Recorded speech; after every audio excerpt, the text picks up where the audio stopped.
हमें ये बताएं कि ये जो गाइडलाइन है वो सारी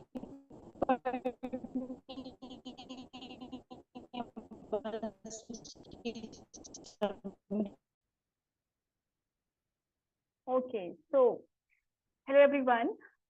Today's topic is thromboembolism.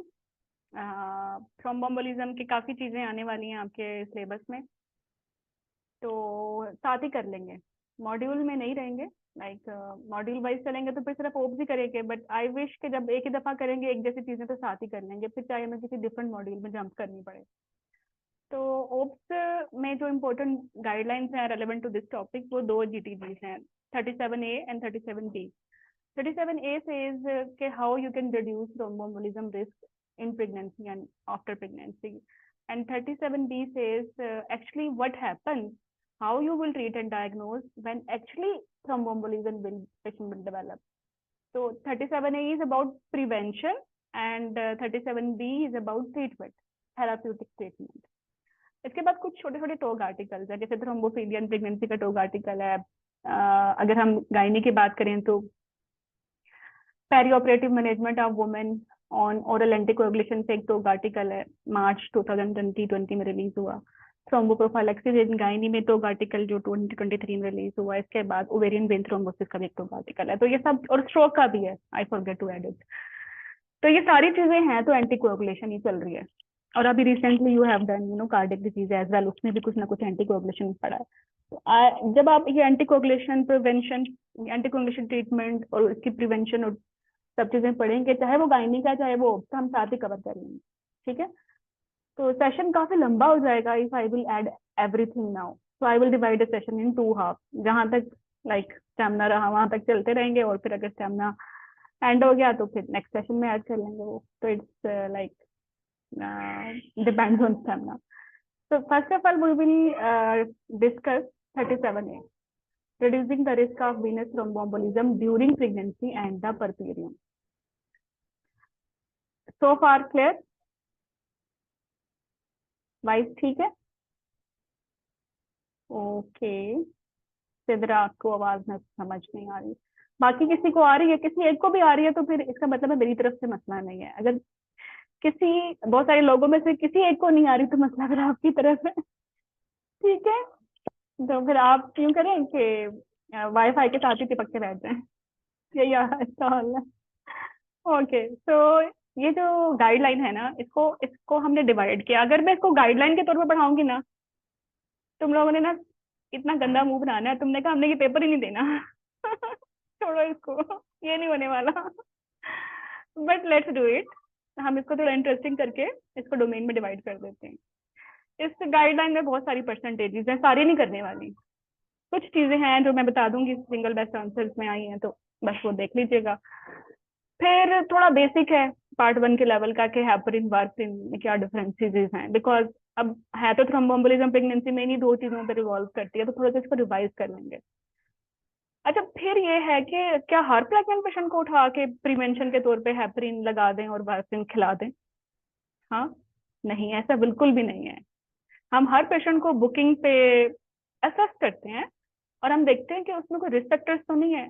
अगर रिस्क फैक्टर्स हैं तो फिर उसकी उसकी स्ट्रेंथ देखते हैं कि कितना कोई सीरियस रिस्क फैक्टर है। स्ट्रेंथ के अलावा हम ये भी देखते हैं कि कितने रिस्क फैक्टर हैं, 1 2 3 4। फिर हमने कुछ ना स्ट्रेटिफिकेशन की है, कुछ इसको ना कैटेगराइज किया है कि ये रिस्क होगा तो ये करना है, अगर ये 3 रिस्क होंगे तो ये करना है, 4 होंगे तो ये करना है। तो ये स्कोरिंग है सारी। 37A गाइडलाइन एक्चुअली जो इसका पूरा मैजिक है इस गाइडलाइन का, या जिसमें से जो एग्जाम क्वेश्चंस आने वाले हैं वो यहीं से आने वाले हैं, कि दे वांट टू असेस कि आपको स्कोरिंग करना आती है कि नहीं। तो they will give you various scenarios, जिसमें किसी को एज बजवर्ड होगा, किसी को प्रीवियस थ्रोम्बोएम्बोलिज्म का स्कोर लगा देंगे, किसी को प्रोलॉन्ग लेबर कर देंगे, किसी का इमरजेंसी सेक्शन कर देंगे। सारे स्कोर इकट्ठे करके आपने डिसाइड करना है कि ये पेशेंट अब कहाँ जाती है। Either you will start treatment now at booking or at 28 or after pregnancy, right? या कुछ भी नहीं करना, बस खाली मोबिलाइजेशन, हाइड्रेशन एंड वो टेट स्टॉकिंग्स पहना दी, दैट्स इट। तो ये स्कोरिंग बड़ी इंपॉर्टेंट है। और बिलीव मी, यही सारा आपका आपकी जो एनर्जी कंज्यूम करने वाला जो एस्पेक्ट है गाइडलाइन का, वो भी सिर्फ यही है।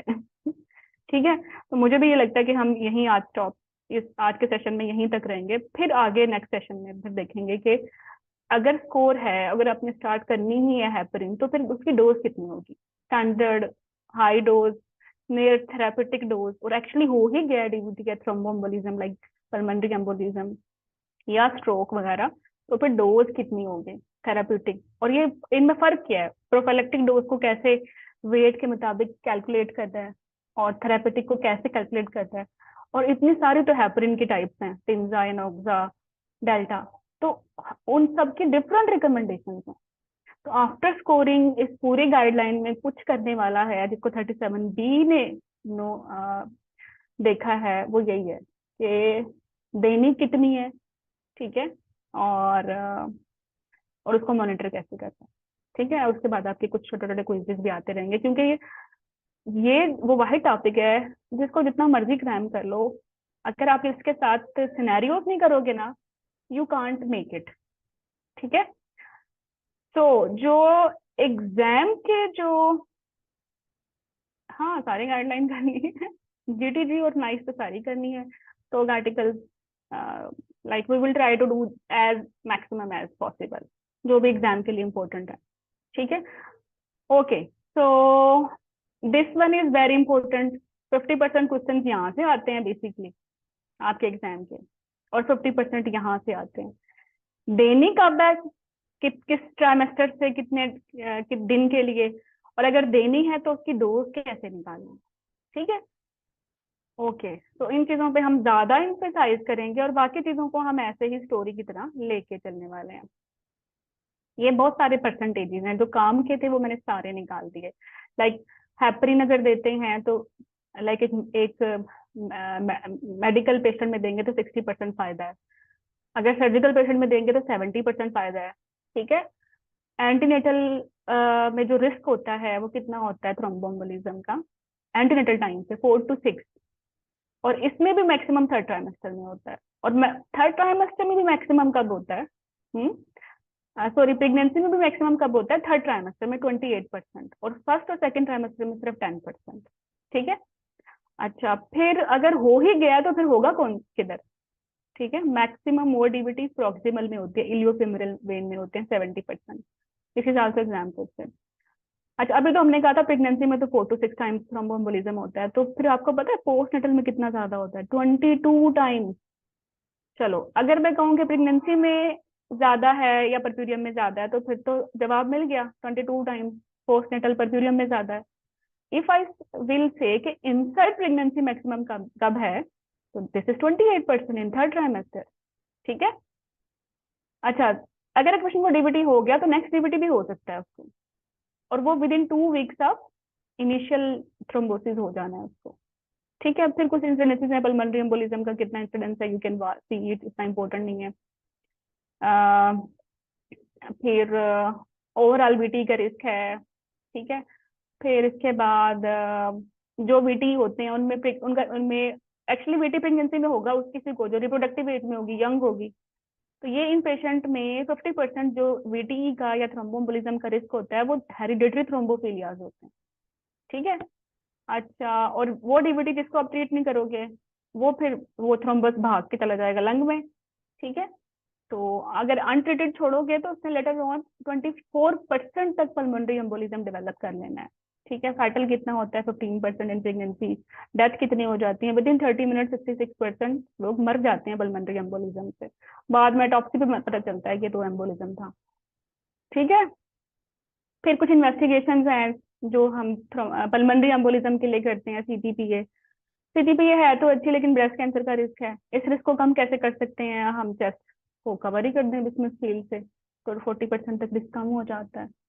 फिर दवाइयाँ भी इतनी सारी खिलानी है, अगर हम खिलाते हैं तो फिर ऑस्टियोपोरोसिस हो सकता है, तो ये बहुत सारे इंसिडेंसेस हैं, लेकिन इसमें से एक्चुअली एग्जाम इम्पोर्टेंट एक दो ही इम्पोर्टेंट है, कि बेसिकली ओवरऑल परप्यूरियम भी इम्पोर्टेंट है, और प्रेगनेंसी में थर्ड ट्राइमेस्टर में, और होगा तो फिर आइलियोफेमोरल या प्रॉक्सिमल वेन में होगा, जिस thromboembolism as a DVT treat नहीं करोगे तो पल्मोनरी एम्बोलिज्म में एंड कर जाएगा, ठीक है। और ट्रीटमेंट से मेडिकल पेशेंट को 60% फायदा होता है या उसमें कम हो जाता है रिस्क, और सर्जिकल में 70। तो ये थोड़े इंपॉर्टेंट मुझे लगे, बट एग्जाम में इतना खास नहीं पूछे गए, वो मैंने आपको पहले ही बता दिया। स्कोरिंग पूछते हैं और डोज कैलकुलेशन भी पूछते हैं, दैट्स इट। ओके, फिर अगर हम पेशेंट को ट्रीट करते हैं ना, हमारे पास काफी एंटीकोगुलेशन की चॉइसेस हैं बेसिकली। वो low molecular weight heparin in pregnancy, क्योंकि as compare to other it is safe. But कुछ कुछ यू नो क्राइटेरिया, कुछ कुछ ऐसी प्रीरेक्विजिट्स हैं या कुछ इंडिकेशंस हैं जब हमें ना चाहते हुए भी अनफ्रैक्शनेटेड देनी पड़ जाती है। तो इससे क्या होता है, इससे रिस्क होता है हाँ, थ्रोम्बोसाइटोपिनिया हो जाता है, ऑस्टियोपोरोसिस हो जाता है। ठीक है, तो वही उन्होंने बताया कि 5% बोन मिनरल डेंसिटी कम हो जाती है, जो कि 2 साल में होनी थी, वो अनफ्रैक्शनेटेड से ही हो जाएगी। लेकिन ये रिवर्सिबल है, और फिर बाद में ठीक भी हो जाएगी जैसे ही आप इसको बंद करोगे। ठीक है, और हम्म तो इंसिडेंस 2% है और बोन मिनरल डेंसिटी 5% है, और रिवर्सिबल है।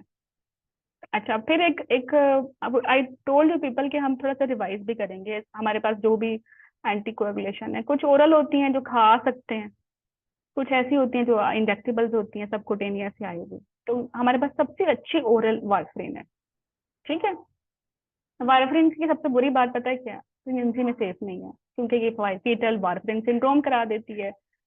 इसके जो हॉल मार्क है ना, इसमें hypoplasia of the nasal bridge, agenesis of the corpus callosum and stippled epiphysis. ये 3 इसके स्पेसिफिक फीचर्स हैं जो कि स्पेसिफिक टू वार्फरिन है। इसके अलावा कंजेनिटल हार्ट इफेक्ट ये भी कराती है, और बहुत सारी और ट्रीटमेंट से भी हो जाता है, जैसे एंटी एपिलेप्टिक्स की काफी सारी है, वेंट्रिकोमेगैली ये भी कराती है, और बहुत सारे टॉर्च इन्फेक्शन भी कराते हैं। But specific to warfarin is hypoplasia of the nasal bridge, agenesis of corpus callosum and stippled epiphysis. ये 3 चीजें आपने याद रखनी है। एम्ब्रियोपैथी डोज डिपेंडेंट होती है। ठीक है, आ, और यूजुअली होती कब है? जब ऑर्गेनोजेनेसिस होती है, वो कब होती है? 6 to 12 वीक्स पे। अच्छा, फिर कुछ और भी इम्पोर्टेंट एस्पेक्ट्स हैं। No worries Sidra. Okay, hyperemesis gravidarum में भी लाइक बेचारी उल्टियां लगी रहती है ना, खून तो गाढ़ा हो जाता है, थ्रोम्बोप्रोफाइलेक्सिस उसमें भी देने। ठीक है, तो अगर हाइपर एमेसिस जब तक रहेगा वो एडमिट तो रहेगी, क्योंकि सिवियर है ये पेशेंट, इसको इनको आगे फ्लूइड्स देने होते हैं। ये जब तक एडमिट रहेगी, ये ट्रांजिट रिस्क फैक्टर है, तब तक थ्रोम्बोप्रोफाइलेक्सिस देना है। जब खत्म हो गया फिर बंद कर दो। Ovarian hyper stimulation syndrome usually first trimester में होता है।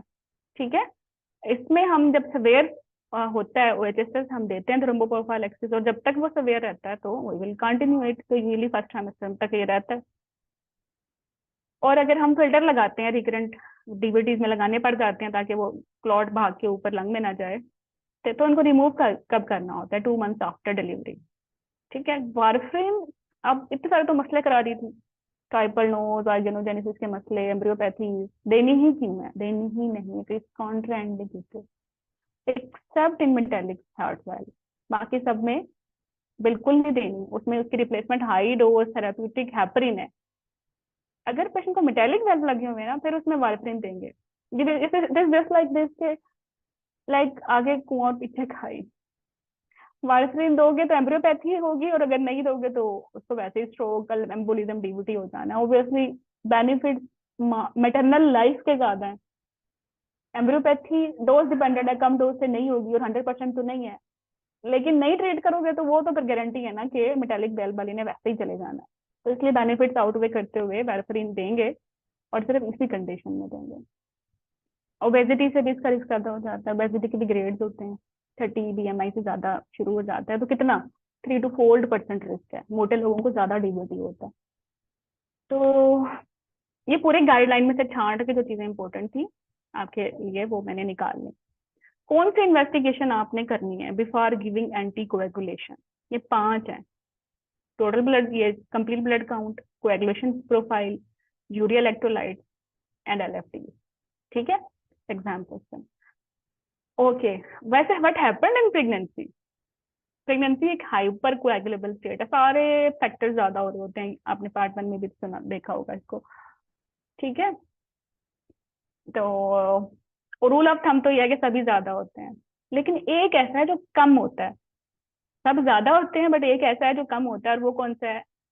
क्योंकि ये कम होता है, स्लो होता है, तो ये साउंड भी स्लो से ही करेगा, एस से, तो S will be slow.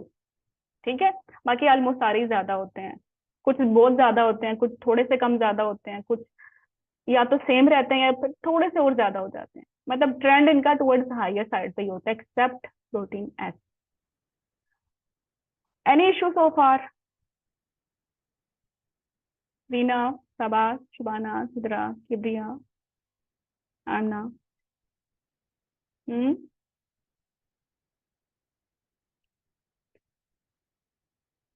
Okay. तो Kibriya, Sidra, Sana, I told people कि प्रेगनेंसी जो है ना वो एक हाइपर कोएगुलेबल स्टेट है। ठीक है। और ये ये एक्चुअली कुदरत की तरफ से गिफ्ट है, क्योंकि प्रेगनेंसी में डिलीवरी भी होनी है और ब्लीडिंग भी होनी है। अगर ये ब्लड थिक नहीं होगा तो वो मर जाएगी ब्लीड कर करके, इसको स्टॉप भी तो करना है ना। दैट्स वाई ये नेचर की तरफ से गिफ्ट है। तो कुछ लोगों में ये इसका जो बैलेंस है ना वो थोड़ा गड़बड़ा जाता है, कुछ ज्यादा ही थिक हो जाता है तो थ्रोम्बोम्बोलिज्म हो जाता है। कुछ एडिशनल अपने ही हरकतें होती हैं, स्मोकिंग, वजन ज्यादा कर लिया, कुछ ऐसी होती हैं जो कि गिफ्ट मिलती हैं फैमिली से, हेरिडिटरी थ्रोम्बोफिलिया, उनमें ये गड़बड़ा जाता है, वरना नॉर्मल पॉपुलेशन में ये actually it's a gift. Okay. तो परफ्यूरियम 6 वीक्स तक रहता है, तो ये थ्रोम्बोम्बोलिज्म स्टेट भी 6 वीक्स तक रहती है। फिब्रिनोजेन जो लेवल्स हैं वो ज्यादा हो जाते हैं, कितने ज्यादा? 50% तक ज्यादा। और इसकी जो ब्रेक डाउन की एक्टिविटी है, ठीक है, वो as compare to non pregnant state ज्यादा होती है, लेकिन ओवरऑल इन प्रेगनेंसी डिक्रीज ही रहती है। Antithrombin and protein S levels decrease, thus altering the balance towards thrombosis. The left iliac vein is compressed between the right iliac artery and fifth lumbar vertebra. This leads to the venostasis more on the left side. ठीक है। वैसे तो ये आपके ओस्की का question है कि क्यों लेफ्ट साइड पे ज्यादा स्टेसिस होती है, लेफ्ट डिविटी ज्यादा होते हैं।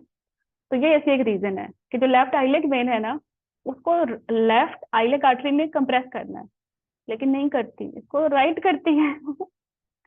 And you forget it in exam. यार ये लेफ्ट कहाँ से आ गया, राइट के पास आ गई है बस। ठीक है, आप इसके नेट में देखेंगे तो यू विल सी ये कैसे आई है। बट दिस इज एक्चुअली, ये जो ये वेन है इसको कंप्रेस करने वाली इसकी लेफ्ट साइड की आर्टरी नहीं है, बल्कि राइट साइड की आर्टरी है। ठीक है। दिस इज इम्पोर्टेंट, बस ये आपने देखना है कि वाई वाई एट लेफ्ट। ठीक। ओके। बाकी क्लॉटिंग कैस्केड इन प्रेगनेंसी जो है, इसमें जो एंटी कोएगुलेशन फैक्टर्स हैं और जो कोएगुलेशन फैक्टर्स हैं उनका स्विफ्ट बैलेंस होता है, लेकिन उनका जो ट्रेंड होता है टुवर्ड्स वो यही होता है कि ब्लड थिक होता है। ठीक है। और ये सेफ है हमारे लिए, ताकि डिलीवरी के वक्त ज्यादा ब्लीडिंग ना हो। क्लॉटिंग कैस्केड बस बेसिक सी बातें हैं, जरा देख लो। अगर आपने एक्सट्रिंसिक पाथवे को चेक करना है तो पीटी चेक करते हैं, इंट्रिंसिक को चेक करना है तो एपीटीटी चेक करते हैं, क्लॉट को देखना है फॉर्मेशन को फिब्रिन के तो आईएनआर चेक करते हैं। ठीक है। और ये हमें बैलेंस भी चाहिए। Okay, so this was only गपशप so far. We have done nothing, it was just an orientation कि ये एक थ्रोम्बो, ये जो हाइपर कोएगुलेबल स्टेट है ये हमें चाहिए ही क्यों, और इसमें मसले मसाइल एक्सेप्ट एक्सेप्शनल केसेस में होंगे जिनमें रिस्क फैक्टर्स होंगे, सब में नहीं होंगे। और प्रेगनेंसी में सारे फैक्टर्स यूजली ज्यादा होते हैं एक्सेप्ट प्रोटीन एस। ठीक है। चलो, अब हमें पता है कि प्रेगनेंसी में लाइक ये अच्छी बात है हाइपर कोएगुलेबल स्टेट होना, बट कुछ लोगों में बुरी बात है। तो उन कुछ लोगों को कैसे ठीक करना है, उनको दवाई देके, तो क्या दवाइयां हम दे सकते हैं कि हम इसे होने ही ना दें, प्रोफाइलेक्टिकली पहले ही दे दें, अच्छी बात नहीं है। तो we have choices, heparin, unfractionated heparin. तो first of all low molecular weight heparin. Heparin के टू टाइप्स हैं, लो मॉलिक्यूलर वेट और इसको हम कहते हैं फ्रैक्शनेटेड हेपरिन भी, और दूसरी ये है कि अनफ्रैक्शनेटेड।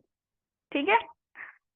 तो जो हमें चाहिए, जो लाइक जो हम चाहते हैं प्रेगनेंसी में, वैसे तो कोई भी दवाई ठीक नहीं है, नॉर्मेथलाइन से भी रिएक्शन होते हैं, ये तो पता है ना। Nothing, no drug, even folic acid भी 100% सेफ नहीं है। बट अगर हमने देनी ही एंटीकोएगुलेशन प्रेगनेंसी में, तो हमारे पास जो चॉइस अवेलेबल में वो लो मॉलिक्यूलर वेट फ्रैक्शनेटेड हेपरिन है। ठीक है। इसको हम देंगे कैसे? वेट देख के मरीज का, बीएमआई देख के नहीं, वेट देख के। बुकिंग या most recent weight, first trimester में हो गया तो बुकिंग का देख लेंगे, थर्ड ट्राइमेस्टर में डीवीटी हो गई या थर्ड ट्राइमेस्टर में देना है तो फिर मोस्ट रिसेंट देखना होता है। मॉनिटरिंग प्रोफाइलेक्टिकली दे रहे हैं ना, कोई क्यामत तो नहीं आई ना, कोई इसको मसला तो नहीं हुआ, तो इसलिए नहीं करनी, ये है ही, इसलिए तो चॉइस है कि मॉनिटरिंग नहीं करनी पड़ती एक लो रिस्क पेशेंट में जिसको हुआ ही नहीं डीवीटी। हाँ, अगर पेशेंट हाई रिस्क है और हो चुका है उसमें करेंगे फिर, और करेंगे किससे? फिर एंटीटेनिन से। ठीक है। अच्छा, इसकी डोज जो है ना वो हमें रिड्यूस करनी पड़ती है, किन में? रिलीज तो किडनी से होती है ना, तो फिर जिनको रीनल इम्पेयरमेंट है, जिनको एग्जाम में वो आपको देंगे इसको सीकेडी का मसला है, सीकेडी का क्रेटिनिन तो ये है, फलाना ढमकाना, तो फिर इसको ये नहीं देनी। ठीक है, तो फिर इसको क्या देंगे? I am going to tell it. अच्छा, वैसे ये ब्रेस्ट फीडिंग में सेफ है, अच्छी बात ये है इन सब की के सारी हेपरिन वार्फिन ब्रेस्ट फीडिंग में सेफ है। कुछ जो न्यू ओरल एंटीकोएगुलेशन है वो सेफ नहीं है, ना वो प्रेगनेंसी में सेफ है और ना ही वो ब्रेस्ट फीडिंग में। ठीक है। वार्फरिन एक्चुअली प्रेगनेंसी में सेफ नहीं है, मेटालिक वेल में दे रहे हैं, यहाँ पर मॉनिटर भी करते हैं उसको आईएनआर से, और एक लिमिट तक ही रखते हैं, ज्यादा जाती है आईएनआर ज्यादा खराब होता है, बंद भी कर देते हैं हमने, बाकी चीजें भी देखनी है, क्योंकि वार्फरिन कोई भी एंटीकोएगुलेशन ने ब्लड पतला करना है, अगर उसको उससे ज्यादा देंगे तो फिर तो ब्लीडिंग हो जाएगी, है ना। बैलेंस जरूर रखना है कि ना ब्लीडिंग हो ना खून जमे, कम दोगे तो खून ने जम जाना, थ्रोम्बोएम्बोलिज्म हो जाना, और ज्यादा दोगे तो क्या होगा? हेमरेज। तो बहुत ही ध्यान से मॉनिटरिंग के साथ। मॉनिटरिंग कब कब करनी है? जब पेशेंट को एक्चुअली आप हाई डोजेस दे रहे हो, हाई डोज कब दोगे? जब पेशेंट हाई रिस्क है, ठीक है, या उसको है कोई किडनी का मसला। अनफ्रैक्शनेटेड हेपरिन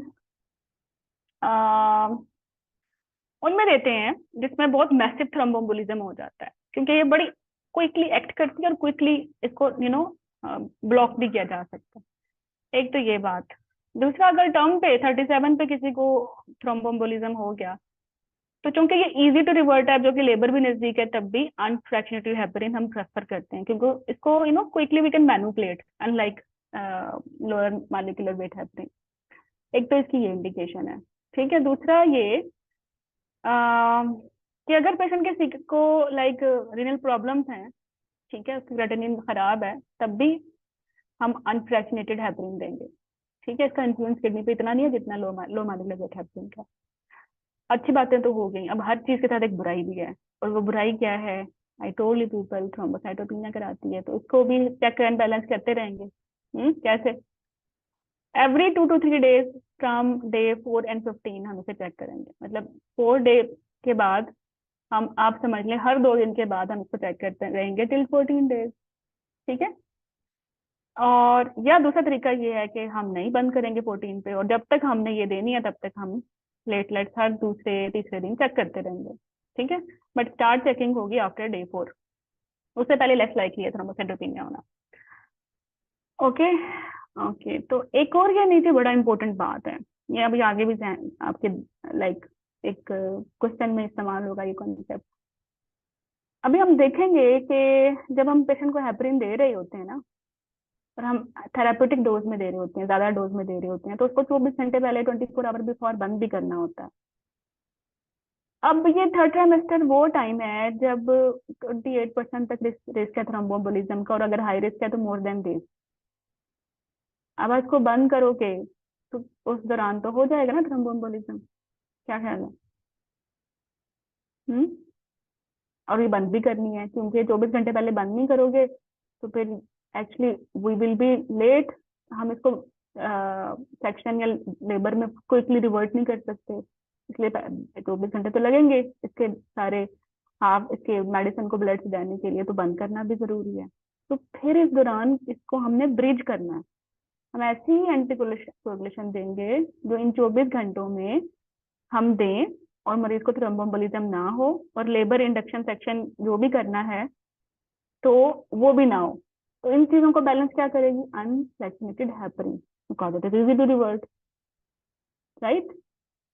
चलो, अगर हमने कोई हेपरिन नहीं दी लो मॉलिक्यूलर वेट 24 आवर में, बिकॉज वी आर प्लानिंग हर डिलीवरी, तो फिर क्या करेंगे, फिर इसको प्रोफाइलैक्टिक डोज देंगे 5000 इंटरनेशनल यूनिट्स की सब कैट, और उसको 12 आवरली देंगे जब तक हम्म जब तक हम अपनी प्रॉपर डोज स्टार्ट नहीं कर रहे।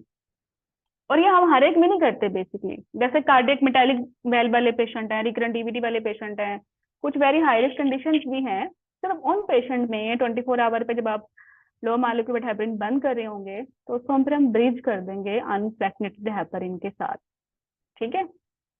और इजीली इसको रिवर्ट किया जा सकता है, तो just before 4 hour elective section हम इसको बंद कर देंगे। तो ये बड़ा इजी है। इससे फिर हमें फायदा क्या होगा, हमें वो बैलेंस मिल जाएगा जिसमें ना पेशेंट को थ्रोम्बोएम्बोलिज्म का रिस्क रहेगा और ना ब्लीडिंग का। नाउ क्लियर, यहाँ क्लियर हो गया, let me know. Extreme wait पे भी यू आर राइट। ओके, वैसे इसकी अलग से इंडिकेशन आ रही हैं, I forget to mention but you told it very good. Okay, interval क्या होता है between a prophylactic dose of unfractionated heparin and regional anaesthesia, it should be approximately 4 hour. ये अभी इसके साइकिल में हम देखेंगे, ये बातें आ रही हैं दोबारा भी रिपीट हो रही हैं। तो अभी हमने देखा हेपरिन, अनफ्रैक्शनेटेड हेपरिन का, अभी आ रहा है ये कृपया। अच्छा, फिर एक और भी चीज है, थर्ड चीज एंटीकोएगुलेशन, वो है new new one and oral anticoagulation हैं, फोंडापेरिन एक्सेट्रा एक्सेट्रा, ये भी इनहिबिट करती हैं 10A फैक्टर को, but they are not licensed, ठीक है। It is licensed in the UK for the prevention and treatment of VT outside pregnancy. तो pregnancy में लाइसेंस ही नहीं है, हमने बात करनी है प्रेगनेंसी की, अगर कोई पेशेंट प्रेगनेंट ही नहीं है तो it's not our domain, we will refer it to medical domain. तो फोंडापेरिन हमने नहीं देनी प्रेगनेंसी में, ठीक है। Now coming to the warfarin. Warfarin की एक indication I told you, metallic head heart valve, वरना नहीं देते। होइवर अगर देनी है तो लाइक इसको स्विच कैसे करते हैं, कार्डियक पेशेंट में आपने देखा हम इसको स्विच कर रहे थे 10 days बिफोर डिलीवरी या 36 वीक्स पे, बंद कर दी थी ना हमने, और हमने पेशेंट को हेपरिन स्टार्ट कर दी, फिर हेपरिन भी बंद कर दी 24 घंटे पहले, और फिर अनफ्रैक्शनेटेड हेपरिन स्टार्ट कर दी, और वो भी 4 घंटे पहले बंद कर दी, डिलीवर हो गई। अब बेसिकली वारफेरिन स्टार्ट कब करनी है, एक आम पेशेंट में जो लो रिस्क है फॉर पीपीएच, हम डे 5th और 7th के दरमियान में इसको स्टार्ट करते हैं, और अगर हाई रिस्क है तो फिर may be eight 10th day, ठीक है। क्रेटोजेनिक है लेकिन ब्रेस्ट फीडिंग में सेफ है, और वो बता दिया मैंने क्या इसका पैटर्न होता है, ओके। तो सम से 6th and 12th, सम से 5th and 12th week, but है ये फर्स्ट ट्राइमेस्टर जब इसका क्रेटोजेनिसिटी ज्यादा होती है, और जेटीजी से 5th and 12th बेसिकली। वो साइड टॉक आर्टिकल भी हैं, बट अगर कोई डिस्क्रिपेंसी आती है तो we will follow JTG, okay. Conception on warfarin therapy is not dangerous provided the warfarin is replaced by heparin within 1 or 2 weeks of the first miss period, and this is important। एक patient है जो पहले से warfarin ले रही थी, अब वो लाइक पॉजिटिव हो गया, पैनिक नहीं हो जाना कि बंद करो बंद करो बंद करो, still you have 1 or 2 weeks, इसके दौरान आराम से स्विच ओवर कर दोगे इसको हेपरिन के साथ।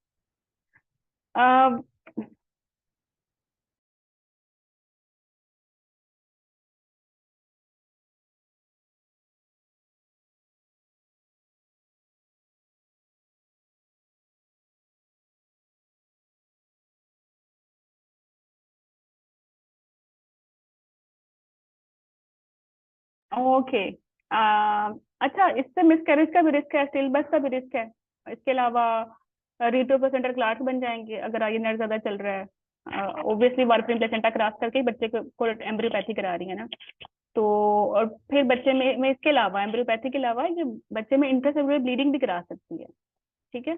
तो फर्स्ट ट्राइमेस्टर में रिस्क तो एम्ब्रियोपैथी का है, और फर्स्ट ट्राइमेस्टर के बाद क्या रिस्क है, रिट्रोप्लेसेंटल क्लाट्स का, इंट्रासेलुलर हेमरेज का, ठीक है। और ऑब्वियसली इंट्रावेंट्रिकुलर हेमरेज और ज्यादा रिस्क है जब डिलीवर होगा बच्चा, तो 36 वीक के बाद ज्यादा हो जाएगा risk. Single undisputed indication for warfarin, फिर इसी वजह से सिर्फ मैकेनिकल प्रोस्थेटिक वेल्व ही है, बाकी हम संभाल लेते हैं थेरेप्यूटिक डोज हेपरिन देके, ठीक है।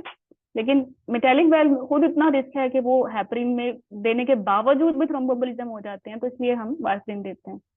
वारफरिन की एक और ब्यूटी ये है कि इंजेक्शन नहीं है, ओरल है, पेशेंट खाती रहती है, मिस नहीं करती।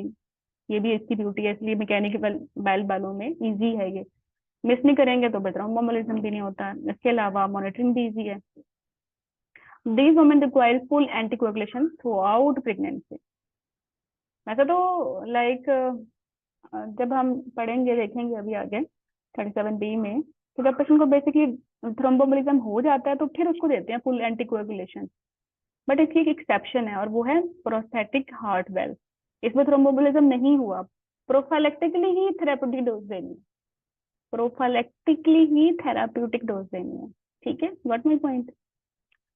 ओके, बाकी आ जाए लो डोज एस्पिरिन पे। Aspirin is not recommended for thromboprophylaxis in obs patient. Remember, in obs patient when we will see oral anticoagulation in gynae, you will see we will be giving it, but here we are in OBS patient. इसके बाद जो non vitamin K antagonist oral anticoagulation NOAC कहते हैं। Warfarin तो vitamin के dependent है ना, non vitamin के डिपेंडेंट भी है ये फोल्डापारीनेक्स और बहुत सारी। ठीक है, वो हमें देनी नहीं, ना वो प्रेगनेंसी में सेफ है और ना ही वो रिकमेंडेड है in breast feeding. So far we learn warfarin metallic valve में देंगे। हेपरिन की दो टाइप्स हैं, unfractionated and low molecular weight heparin. Low molecular weight heparin basically ideal है जो हम देना चाहते हैं, लेकिन कुछ रिस्ट्रिक्शंस हैं जिसमें नहीं दे सकते, जिसमें मैसिव थ्रोम्बोएम्बोलिज्म, पल्मोनरी एम्बोलिज्म है, टर्म की डीवीटी है, एक्सट्रीम वेट है, सीकेडीज इश्यूज हैं। ठीक है, अर्ली जिसमें हमें रिवर्ट करना होता है, ये वो सारी चीजें हैं जब हम अनफ्रैक्शनेटेड देंगे। तो इसलिए इट्स मीन अब हमें हेपरिन ना सिर्फ लो मॉलिक्यूलर वेट हेपरिन डिटेल में करनी है, बल्कि अनफ्रैक्शनेटेड भी डिटेल में करनी है। और प्रोस्थेटिक वेल्स में चूंकि वारफरिन दे रहे हैं तो इसलिए ये भी करनी पड़ेगी। However, no role of aspirin, no role of other non-vitamin K dependent and oral anticoagulation. ठीक है, वारफरिन हेपरिन दोनों ब्रेस्ट फीडिंग में सेफ हैं, बट इसके अलावा बाकी सेफ नहीं है। अभी तक तो हमने बात की थी फार्माकोलॉजिकल मेथड्स की जो prevent or to treat clot in simple language. कुछ नॉन फार्माकोलॉजिकल भी मेथड्स हैं, जैसे पानी पिला दो, हाइड्रेशन, मोबिलाइजेशन, ये सॉक्स पहना दो, एंटी एम्बोलिज्म स्टॉकिंग्स होती हैं। ठीक है, ये भी थ्रोम्बोप्रोफाइलेक्सिस है। अब एग्जाम में अक्सर बोलते हैं थ्रोम्बोप्रोफाइलेक्सिस, आपके दिमाग में फिट हो जाता है कि बस हेपरिन ही है शायद इसका मतलब। नो नो नो, वो तो फार्मास्यूटिकल थ्रोम्बोप्रोफाइलेक्सिस है ना, ये मैकेनिकल है है ये भी थ्रोम्बोप्रोफाइलेक्सिस है। ठीक है, ये कब देते हैं? Is recommended in pregnancy and the puerperium of women who are hospitalised and have a contraindication to low molecular weight heparin. So it's mean we should know what are the contraindication of heparin. जहाँ देनी है एंटीकोagulation और वहाँ साथ में contraindication भी है heparin की, तो फिर कैसे पेशेंट को क्लॉट से महफूज रखेंगे? फिर हम मैकेनिकल थ्रोम्बोप्रोफाइलेक्सिस देंगे, मोबाइल रखेंगे, हाइड्रेशन कराएंगे और ये स्टॉकिंग्स पहना देंगे। न्यूमोटिक कंप्रेशन स्टॉकिंग्स होती हैं वो पहना सकते हैं, they are slightly more specialised. लेकिन लाइक कॉन्ट्राइंडिकेशन की वजह से हेपरिन नहीं देंगे। ओके, अब कुछ पेशेंट ऐसे भी होते हैं, हाँ कॉन्ट्राइंडिकेशन आगे आ रही है ना, छोड़ो भी। फिर उन्होंने पूछा these include women who are hospitalized post section are considered to be at particularly high risk और long distance from more than 4 hours। Coming ये चीजें आ रही हैं आगे, नो वरीज। अब इसमें इन दोनों का कंपैरिजन कर लेते हैं। ये जो टेबल है वो स्ट्रोक का टॉक आर्टिकल है, वहां की है, जीटीजी में आपने देखेंगे। अच्छा, वारफरिन ओरल है, इसकी जो हाफ लाइफ है 36-42 आवर है। Variation in dose and response from person to person है, हर बंदे का अपना मेटाबॉलिज्म है, इसलिए ड्रग इंटरेक्शंस बहुत सारे हैं। ठीक है, need for careful monitoring specially when initiating therapy, this is examples हैं। तब मॉनिटरिंग करनी तो है थ्रू आउट, बट जब हम इनिशिएट कर रहे होते हैं थेरेपी वो तब तो डेली आईएनआर चेक करना होता है। Increase risk of postpartum haemorrhage compare to the heparin, इसी वजह से तो हम स्विच लेट करते हैं पेशेंट को ऑन वारफरिन अगर हाई रिस्क है फॉर पीपीएच। ठीक है, और होइवर अगर लो रिस्क है तो डे 5 और 7 के दरमियान हम इसको शुरू कर देते हैं। ठीक है, अच्छा, अब हाइपरिन पे आ जाओ। सबकुटेनियस देना होता है, रैपिड ऑनसेट है, क्लियरेंस भी इसकी रैपिड है, ठीक है, प्रिडिक्टेबल क्लियरेंस है, कोई ड्रग इंटरेक्शन नहीं है, routine monitoring not advise, may consider platelet monitoring where platelet patient develops new thrombosis or skin allergy while receiving low molecular weight heparin, क्योंकि 0.04% ये करा देता है थ्रोम्बोसाइटोपिनिया, ठीक है। Small risk of injection site haematoma, osteoporosis if use long term, small risk है osteoporosis का लो molecular weight heparin से, और ज्यादा रिस्क है अनफ्रैक्शनेटेड के साथ, और ज्यादा रिस्क है थ्रोम्बोसाइटोपेनिया का अनफ्रैक्शनेटेड के साथ, स्मॉल है with this low molecular weight heparin. अच्छा, आईएनआर को कहाँ तक रखना होता है, ठीक है, 2 to 3 तक। अगर 3 से ज्यादा करोगे तो ब्लीडिंग हो जाएगी, और 2 से कम करोगे तो स्ट्रोक हो जाएगा, क्लॉट्स बन जाएंगे। Okay, I was telling you कि मैकेनिकल थ्रोम्बोप्रोफाइलेक्सिस वहां देंगे जहां फार्मास्यूटिकल नहीं दे सकते। तो वो कहाँ नहीं दे सकते? जब पेशेंट को ब्लीडिंग डिसऑर्डर है, जैसे हीमोफीलिया, वोन विलिबरेंट डिजीज या क्वाइड कोएगुलोपैथी डीआईसी का मरीज है, उसमें यूजुअली हम अवॉइड करते हैं। लेकिन हीमोफीलिया वोन विलिबरेंट में इसके जब ये गाइडलाइन हम करेंगे तो हम देखेंगे कि इसमें भी कट ऑफ है, ठीक है, 0.6 की। तो अगर इसकी वैल्यूज लेस देन 0.6 है तब नहीं देते, बट उससे ऊपर दे सकते हैं। Anyway, we will see it with this topic. Active antenatal और पोस्टनेटल ब्लीडिंग हो रही है, नहीं दे सकते, पहले ब्लीड कर रही है, ऊपर से और ब्लीडिंग के लिए उसको anti pro bleeding drugs they दो, वो तो फिर और ब्लीड करेगी। खून को पतला ही करती है ना एंटीकोगुलेशन, तो तब नहीं देना। मेजर हेमरेज है तो प्रीजिया का नहीं देना। थ्रोम्बोसाइटोपिनिया, पहले ही ब्लीडिंग प्लेटलेट कम है, उसने ब्लीड ही करना है ना, कितने कम है, लेस देन 75, नहीं दे सकते हेपरिन आप, ठीक है। अक्यूट स्ट्रोक है इन प्रीवियस 4 वीक्स, चाहे वो हेमरेजिक था या इस्केमिक था, आप नहीं देंगे इसको। सवेयर रिनल डिजीज है, और वो कितनी सवेयर है, उन्होंने बताया कि GFR less than 30 ml/minute। Severe liver disease है, क्योंकि मेटाबॉलिज्म वही होता है। हाइपरटेंशन बहुत ज्यादा है, कितनी ज्यादा, सिस्टोलिक 200 से ज्यादा और डायस्टोलिक 120 से ज्यादा, नहीं दे सकते आप इसको, क्योंकि इसको ये चीज at risk of basically brain haemorrhage. साथ में इसको हेपरिन दोगे जल्दी हो जाएगा फिर ब्रेन हेमरेज, इसलिए नहीं देंगे। Okay, so these are the contraindication of low molecular heparin। अच्छा, अब ये सारा सिनेरियो करने के बाद let's see what our duty says। So these are recommendations, ठीक है। I will just read it, you will listen it, और फिर ये आपको ग्रेजुअली समझ में नहीं भी आ रही तो just listen it, because coming slides में I try to make some algorithm ताकि आप ये समझ लें, ठीक है। So let's start। All women should undergo documented assessment of risk factors for VT in early pregnancy or pre-pregnancy. A risk assessment should be repeated if the woman is admitted to hospital for any reason or develops other intercurrent problems. Risk assessment should be repeated again. I repeat again, intrapartum or immediately postpartum.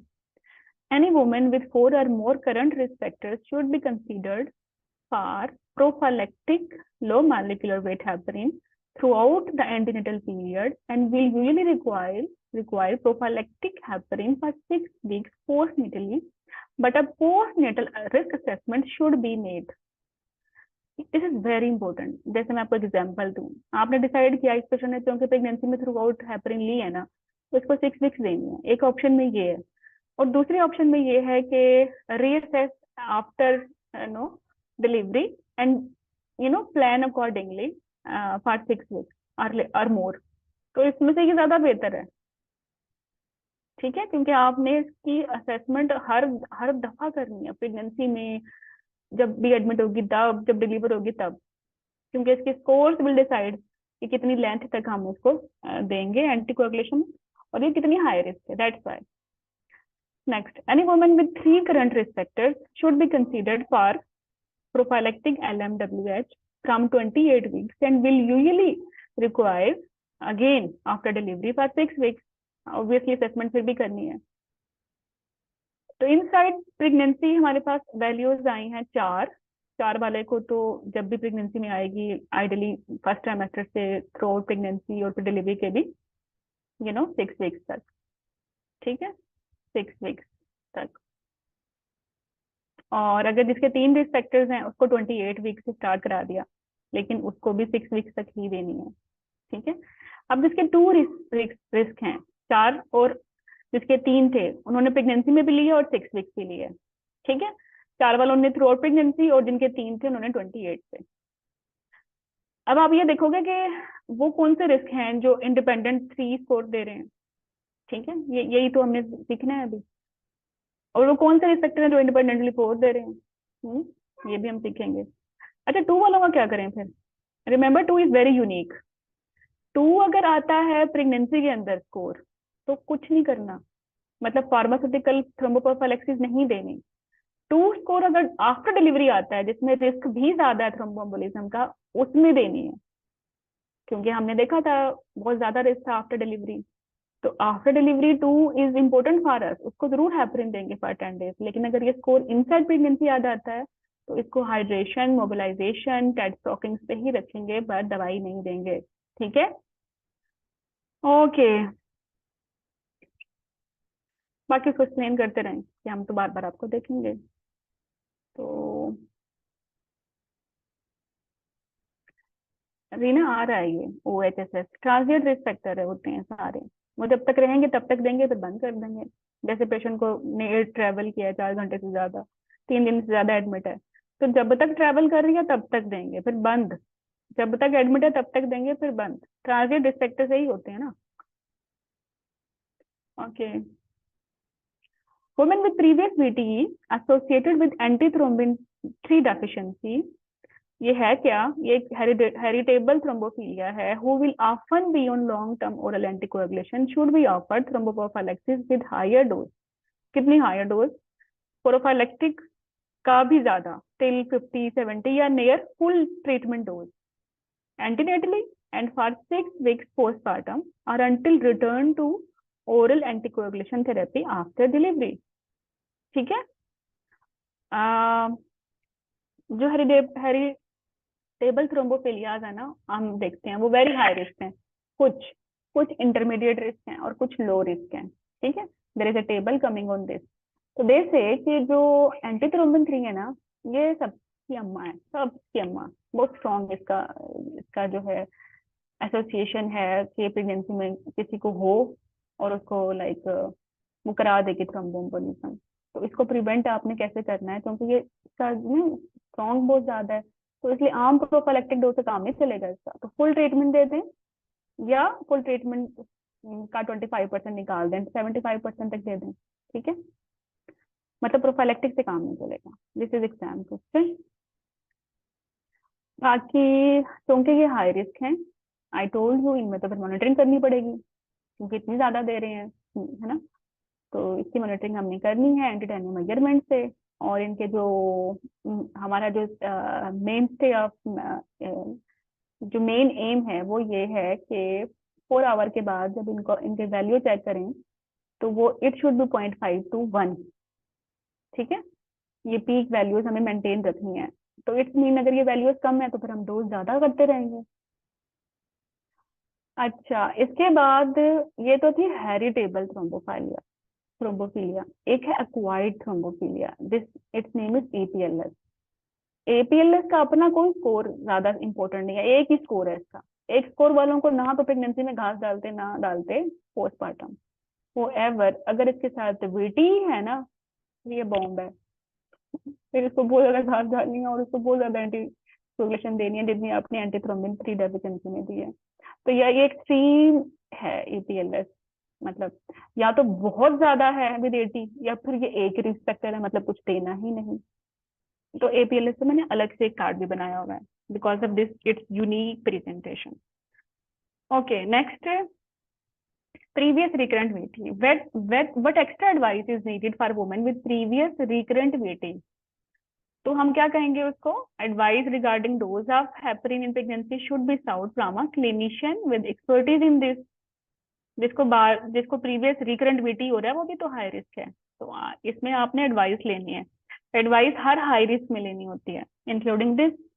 Some women with previous recurrent VT require higher doses. ठीक है, जैसे कि APLS with ET और antithrombin वालों को हमने दी है। Women on long-term warfarin or other anticoagulation should be counseled about the risk of these agents to be इनको फीटस को भी रिस्क होते हैं और उनको बंद करना होता है। और कब बंद करना होता है? With in 2 weeks. अभी बात भी हुई है कि अगर कुछ पेशेंट वारफरिन ले भी रही है तो उसका प्रेगनेंसी टेस्ट पॉजिटिव होते ही, या परेशान नहीं हो जाना, you have 2 weeks to stop it. ठीक है। और women not on warfarin or other oral anticoagulation should be advised to start heparin as soon as they have positive pregnancy test. And this is exam question.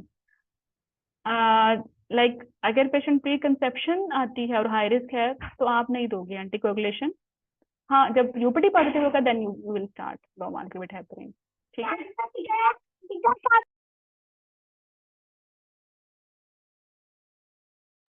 Okay, next is that कि thrombophilia की testing pregnancy में करनी है? नहीं करनी। ठीक है, हमने थ्रोम्बोफिलिया की टेस्टिंग प्रेगनेंसी में तो नहीं करनी, लेकिन ये जब ये डिलीवर हो जाएगी तब जरूर करेंगे।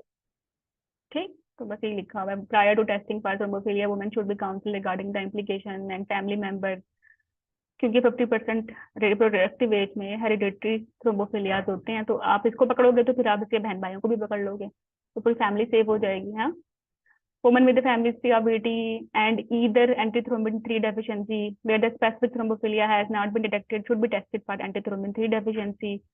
और जिनको भी अनप्रोवोक्ड थ्रोम्बोम्बोलिज्म हुए हैं उनको भी चेक करना है, ना सिर्फ हेरिटेबल के लिए बल्कि एक्वायर्ड के लिए भी। दे आर सेइंग थिंग्स, बस आपने यहाँ यहाँ ये याद रखना है, जैसे एपीएलएस का वर्कअप प्रेगनेंसी में नहीं कराते ना, इसी तरह किसी और भी थ्रोम्बोफिलिया का वर्कअप प्रेगनेंसी में तो नहीं कराना, लेकिन आफ्टर प्रेगनेंसी जरूर कराना है। ठीक है, ये आपका एक एग्जाम क्वेश्चन भी है। एक पेशेंट को प्रेगनेंसी में थ्रोम्बोम्बोलिज्म हुआ, अब वो आफ्टर डिलीवरी आई है, तो what is important for her? Thrombophilia testing, this is key. Next, asymptomatic heritable thrombophilia. ये चीजें बोरिंग लग रही है, no worries, a very good table is coming, just read like story. Women with asymptomatic antithrombin 3 deficiency, protein C S deficiency are those with more than one thrombophilic defect, जिसमें homozygous factors हैं, gene mutations हैं, कुछ compound mutations हैं कुछ। उन सबको ना आपने लोकल एक्सपर्ट के साथ डिस्कस करना है, क्योंकि हेमाटोलॉजिस्ट की डोमेन है ना, आपकी तो है नहीं, दैट्स वाई। और इनको आपने रिकमेंड करनी है 6 weeks postnatal prophylaxis even in the absence of additional risk factors। Okay, अच्छा, बाकी बाकी आप स्किप कर दो because it is going to repeat, but ये चीजें देख लो एसपीए वाली।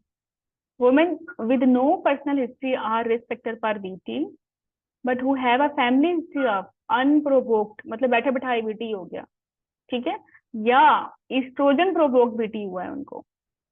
किस में हुआ है? फर्स्ट डिग्री रिलेटिव, मतलब बहन में या अम्मी में, जब उसकी एज 58 से कम थी।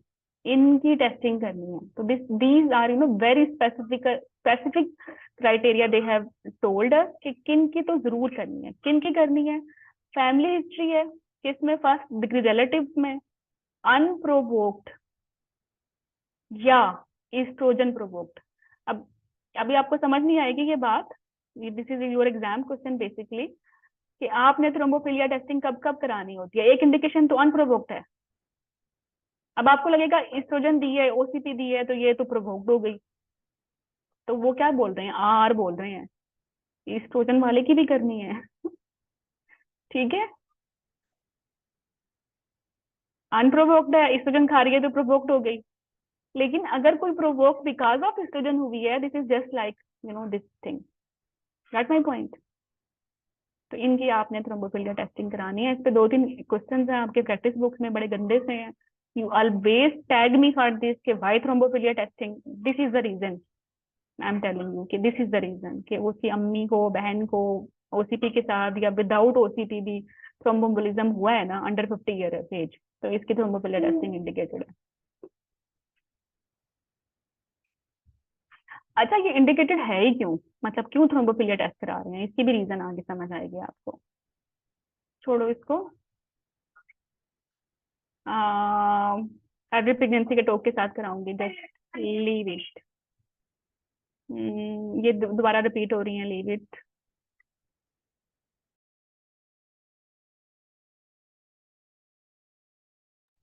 ठीक है, बाकी right no leave it, but मैं आपको सर्वे कराऊंगी। Right no leave it, okay, right no just leave it, we will come, हम बाद में आएंगे। इसको ना वेट जस्ट वेट, आप स्कोरिंग पहले करेंगे। जब आप स्कोरिंग कर लोगे फिर आपको ये हलवा लगेगी।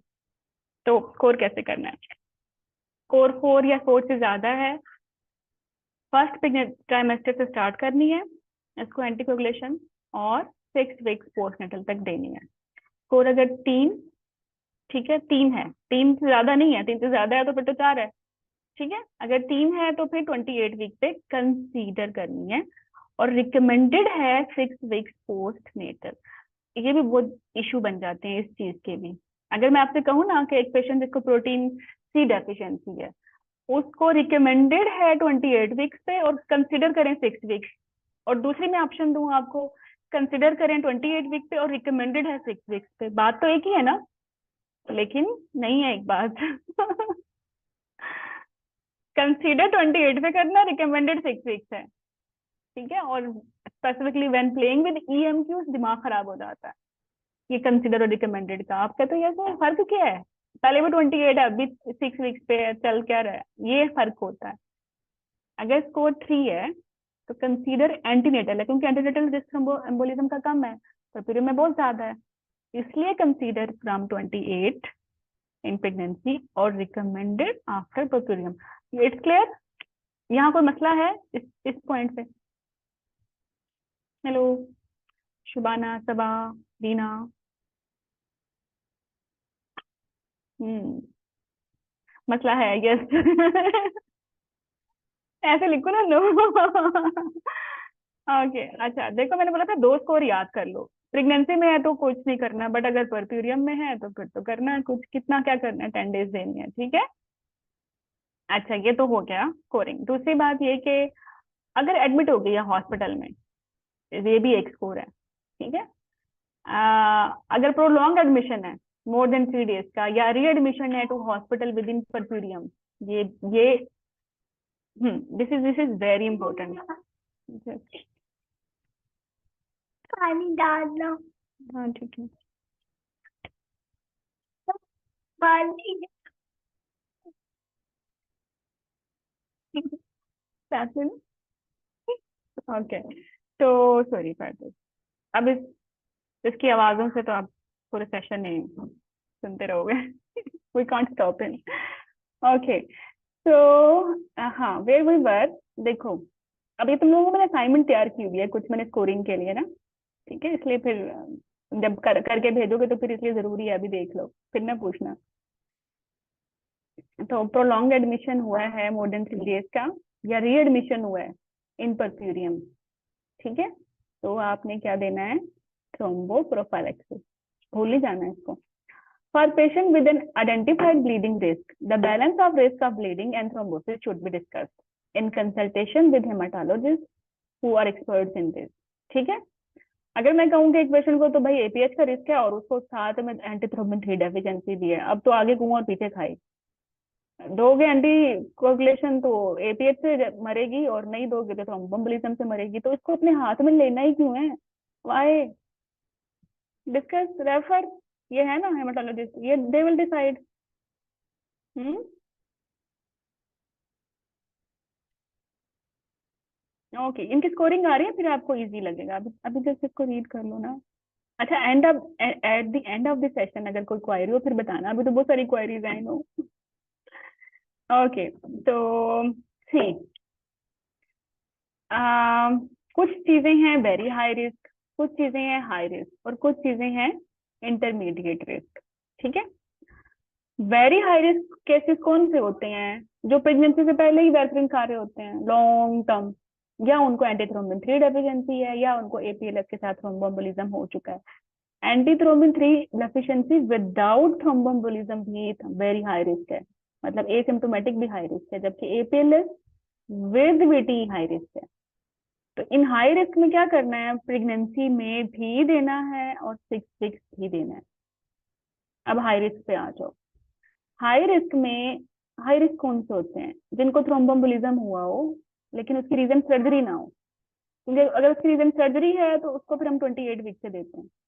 अगर उनकी रीजन सर्जरी नहीं थी, पहले कोई कहेगा मुझे डीवीटी हुआ है विदाउट सर्जरी, तो उसको फिर उसको फिर हम 28 से नहीं देते, हम उसको फर्स्ट ट्राइमेस्टर से देते हैं।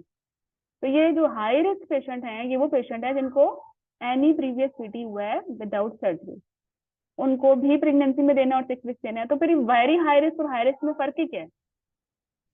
फिर तो एक ही बात हो गई। नहीं, फर्क है।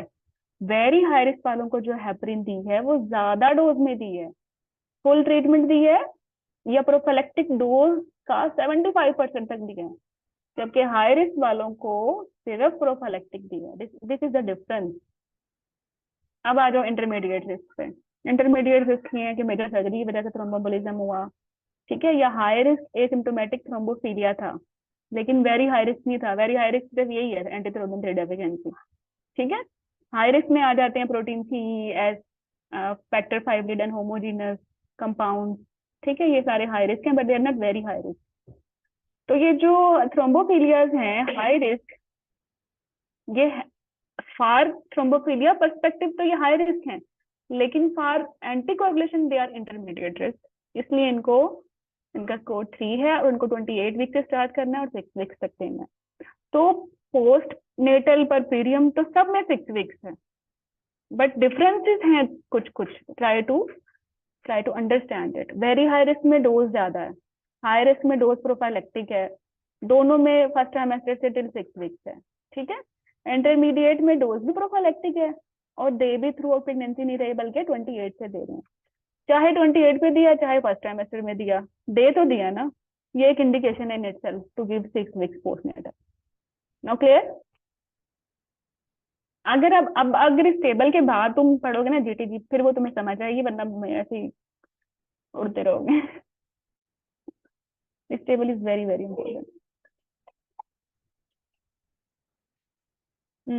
ओके, अब हम थ्रोम्बोफीलिया को भी इकट्ठा कर लेते हैं। थ्रोम्बोफीलिया वेरी हाई रिस्क होते हैं, हाई रिस्क होते हैं और लो रिस्क होते हैं। तो वो जो वेरी हाई रिस्क हैं वो कौन से हैं? हेरिटेबल में antithrombin 3 deficiency even if it is asymptomatic, it mean without personal VT. ये इतनी ज्यादा क़यामत है। दूसरा है एपीएलएस प्लस विद थ्रोम्बोएम्बोलिज्म, मतलब सिम्प्टोमेटिक एपीएलएस, ठीक है। तो अब हाई रिस्क थ्रोम्बोफीलिया में कौन थे? हाई रिस्क थ्रोम्बोफीलिया में एंटीथ्रोम्बिन 3 के अलावा बाकी सारे, जैसे homozygous factor 5, protein C, protein S, ये सारे, ठीक है, ये हैं तो हाई रिस्क थ्रोम्बोफीलिया, लेकिन इंटरमीडिएट रिस्क है थ्रोम्बोएम्बोलिज्म का, इसी वजह से इनको 28 वीक्स पे स्टार्ट करते हैं, ठीक है। लो रिस्क थ्रोम्बोफीलिया कौन से होते हैं? Prothrombin gene mutation, heterozygous factor 5 लीडन, ये लो रिस्क हैं, इसलिए इनको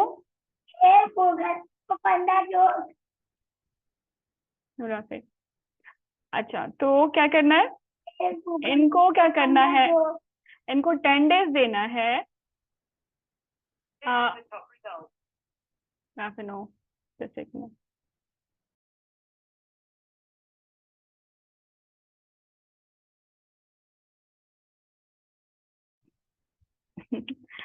ओके, जोक सुनना है? मेरा बेटा तो सारे दिन गूगल से जोक सुनता रहता है। अब इसके बाद तो जोक भी बनता है, दिमाग की लस्सी बन गई है। ओके, चलो। तो लोरिस थ्रोम्बोफिलिया में हमने क्या है कि लोरिस थ्रोम्बोफिलिया का ना बेसिकली स्कोर 1 है, और जब तक 2 नहीं होगा तब तक हम 10 डेज के लिए नहीं देंगे। तो इसलिए वो बोल रहे हैं कि अगर कोई एक और रिस्क आता है तो 10 डेज के लिए दे दो, वरना ना दो। However, this thing is exceptional. This one. Patient को है लो रिस्क थ्रोम्बोफिलिया, मतलब प्रोथ्रोम्बिन जीन म्यूटेशन, फैक्टर 5 लीडन, लेकिन होमोजाइगस नहीं, हेटेरोजाइगस, ठीक है। अगर ये दोनों में से एक है, वो खुद एसिम्प्टोमेटिक है, लेकिन उसकी अम्मा या बहन में से किसी को था, तो ये फैमिली हिस्ट्री है, फर्स्ट डिग्री रिलेटिव पॉजिटिव। फिर इसको कैसे दे रहे हो 6 वीक्स? कितना यूनिक है ये, बिल्कुल आपको चौंका देगी बात, ठीक है, ये याद रखिएगा। चलो, तो ये 2 टेबल्स हैं, बेसिकली यही कंफ्यूजिंग है, पूरी जीटीजी में यही ऐसे तंग होते रहते हो। तो I try to separate all thrombophilia risk together. So very high risk, high dose, first trimester से pregnancy 6 weeks. High risk 28 week से स्टार्ट किया, प्रोफाइलेक्टिक डोज दी है और 6 वीक्स। लो रिस्क प्रेगनेंसी में कुछ भी नहीं किया, ठीक है, सिर्फ 1 स्कोर है, और ना ही परफ्यूरियम में कुछ किया, 1 स्कोर है। हाँ कोई एडिशनल साथ में एक स्कोर आता है परफ्यूरियम में तो देन डेज, और अगर दो आते हैं इनसाइड प्रेगनेंसी तो 28 से ऑनवर्ड। और इधर अगर पेशेंट को lower thrombophilia even if it is asymptomatic, अगर फैमिली हिस्ट्री है ना तो 6 वीक्स देना। फैक्टर 5 लीडन FVL, ये उसी का है। अब अब गेम तो अब शुरू हो गई है। दिस इज द टेबल, इसको तो घोल लो, इसको प्रिंट लेके ना टेबल पे, स्टडी टेबल पे लगा लो, और अगले 6 महीने तुमने इसको एक दफा दिन में जरूर देखना है, ठीक है? क्योंकि आपके जो एग्जाम क्वेश्चन है वो यहाँ से आने वाले हैं, आप ये समझ लो। तो लेट्स स्टार्ट। ये एंटीनेटल असेसमेंट है और ये है पोस्टनेटल, ठीक है? अब इसको हम अलग अलग करके पढ़ते हैं। ये वो टेबल है, थोड़ा सा इंसानों वाला है, किसी और कैथरीन से निकाला है मैंने, ठीक है? बट हम इसको अलग अलग करके पढ़ते हैं।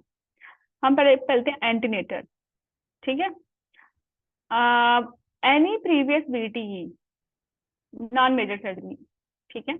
ये हाई रिस्क हैं, इनको आपने एंटीनेटल प्रोफाइलैक्सिस विद हेपरिन देना है, और ऑब्वियसली एमडीडी तो आएगी बिकॉज डोमेन नहीं है हमारी। तो ये अभी हमने किया है ना, अब तो ये आपको इजी लग रहा है ना, कोई प्रॉब्लम तो नहीं है? We have done this. High risk patient थे ना जिनको नॉन मेजर सर्जरी के विदाउट सर्जरी बीटी हुआ था, उनको हमने high, they are high risk, उनको थ्रो प्रोफाइलेक्टिक डोज देनी है थ्रू आउट प्रेगनेंसी और आफ्टर दिस, इजी पीजी। तो इसको हमने कर लिया। दूसरा ये है कि एडमिट हो गई हॉस्पिटल में, single previous VT related to major surgery आ गई, हाई रिस्क थ्रोम्बोफिलिया है, एसिम्प्टोमेटिक, नो वीटी का मतलब एसिम्प्टोमेटिक है ना, या मेडिकल कोमाब है, cancer, heart failure, active SLE, inflammatory bowel disease, inflammatory polyarthropathy, nephrotic type 1 but with nephropathy, sickle cell disease, current IV drug abuser, ठीक है? कोई सर्जरी हुई है जैसे पेंडिसेक्टमी हुई है, या ओवेरियन हाइपर स्टिमुलेशन सिंड्रोम हुआ है, इनमें से कुछ भी है ना तो it's intermediate risk. Intermediate risk, इसमें आप इसको कंसिडर करो कि एंटीनेटल प्रोफाइलैक्सिस के लिए with low molecular weight heparin, मतलब एक पेशेंट एडमिट हो गया हॉस्पिटल में तो प्रोफाइलैक्सिस देंगे, ठीक है? सर्जरी लाइक बीटी हुआ है बिकॉज उसकी कोई फ्रैक्चर था उसकी रिडक्शन के दौरान, उसको भी देंगे 28 वीक से। इंटरमीडिएट वालों से इनका मकसद ये है कि 28 वीक पे स्टार्ट कर देते हैं, ठीक है? लेकिन इसमें एक्सेप्शनल हॉस्पिटल एडमिशन है, और इसमें एक्सेप्शनल OHSS है, क्योंकि वो जो 28 वीक से पहले हो सकता है कभी भी, ठीक है? तो ये ट्रांजिएंट रिस्क फैक्टर्स हैं, इसके साथ ही हम इसको करेंगे। तो अब आ जाए इसके बाद वाले रिस्क फैक्टर्स, जैसे जो पेशेंट मोटी है, मोटी पेशेंट में बताया था ना होता है 4 to 5 fold % ज्यादा रिस्क। 835 मल्टीपैरा है, जैसे 3 या मोर किड्स हैं उसके पास, स्मोकर है। अब देखो स्मोकिंग यहाँ 15 सिगरेट्स नहीं है, 15 सिगरेट्स हम पढ़ेंगे IUGR। नहीं बेटे नहीं, ठीक है? अच्छा ये वेरिकोज वेन नहीं है, ये ग्रॉस वेरिकोज वेन है, ये प्रीक्लेम्शिया पुराना नहीं है, ये प्रीक्लेम्शिया करंट है, ये इमोबिलिटी है, ठीक है? PGP कहते हैं pelvic girdle pain with reduced mobility को। या फैमिली हिस्ट्री है अनप्रोवोक्ड या एस्ट्रोजन प्रोवोक्ड, या लो रिस्क थ्रोम्बोफिलिया है, मल्टीपल प्रेगनेंसीज हैं, IVF है, IVF basically assisted reproductive technique है, ठीक है? तो इन सब का स्कोर एक है, एज का, ओबेसिटी का, पैरिटी का, स्मोकिंग का, ग्रॉस वेरिकोज वेन्स का, करंट पेट का, इमोबिलिटी का, ठीक है? Family history in first degree relative, सिर्फ हिस्ट्री है थ्रोम्बोम्बोलिज्म की फैमिली में कहीं, वही अभी वो like we don't know anything else, she said कि मेरी बहन को हुआ था, उसको एक स्कोर दे दिया, ठीक है? इसको लो रिस्क थ्रोम्बोफिलिया है बट एसिम्प्टोमेटिक, एक स्कोर है। अभी हमने कहा था ना लो रिस्क थ्रोम्बोफिलिया का प्रेगनेंसी में एक स्कोर है, इवन पोस्टमार्टम भी एक ही स्कोर था, ठीक है? मल्टीपल प्रेगनेंसी का ट्विन है, एक स्कोर है, IVF एक स्कोर है। अब एक पेशेंट इफ आई से कि she is 36 BMI, she is 36 year old, she is smoker, having twin, अब इसका स्कोर कितना हो गया? 4 नहीं हो गया? तो अगर 4 स्कोर है तो फिर थ्रू आउट प्रेगनेंसी देंगे और ऑब्वियसली 6 वीक्स पोस्टनेटल भी देंगे। अगर मैं कहूँ 6 BMI है, 6 ईयर है, स्मोकर भी नहीं है, ट्विन भी नहीं है, फिर 2 स्कोर हो गया, फिर कुछ भी नहीं देना। अगर मैं कहूँ लाइक 36 BMI है, 36 ईयर ओल्ड है, इसको IVF हुआ है, 3 स्कोर हो गए, फिर इसको 28 वीक से दे देना है। ठीक है, this is the way you will score. तो ये एंटीनेटल टाइम का स्कोर है। पोस्टनेटल का थोड़ा सा डिफरेंट है, क्योंकि उसमें अपना थ्रेशोल्ड कम रखना है, क्योंकि उसमें ज्यादा DVTs होते हैं, ज्यादा VT होते हैं। ठीक है, तो अगर पेशेंट का स्कोर 3 है तो वो इंटरमीडिएट है। अगर पेशेंट का स्कोर 4 है इन सबको जमा करके, या हाई रिस्क में से कोई एक भी है, जैसे ये VT हो गया या भी जो हमने देखे हैं, तो उनको तो फिर आपने देना ही देना। अगर उसका फीवर देन 3 है, फीवर देन 3 से मुराद बेसिकली 2 ही होता है, they are low risk, only mobilization and avoidance of dehydration. Let's assume अगर एक पेशेंट जिसकी एज 35 है and she is para 3, she need thromboprophylaxis, yes or no? Write in the chat box. She need thromboprophylaxis, yes or no? I was not expecting it, Amna. I am telling you, a patient came at 12 weeks, her age is 37, she is para 4. She needs thromboprophylaxis or not? Yeah, excellent, Sidra. She need, but not pharmaceutical, only mechanical, like mobilization, dehydration, talking, that's it. Risk तो है ना, एक भी अगर risk है तो risk तो है। Don't leave her own, it's her own. फिर भी उसको बोलना है कि आप चलती फिरते रहो, बैठना नहीं है, पानी पीते रहना है। हाँ, उसको हैपरिन नहीं देनी, हैपरिन तब देंगे जब 3 होंगे या 4 होंगे। हाँ, ओके। तो ये आप घोल के पी लेना इसको अच्छे से ना। अब पोस्टनेटल पे आ जाओ। पोस्टनेटल पे अगर एक्चुअली पोस्टनेटल पे वो सारे ही हाई रिस्क हैं जो एंटी कोएगुलेशन ले रहे थे इनसाइड प्रेगनेंसी, उनको तो बाय डिफॉल्ट 6 हफ्ते लेनी थी ना।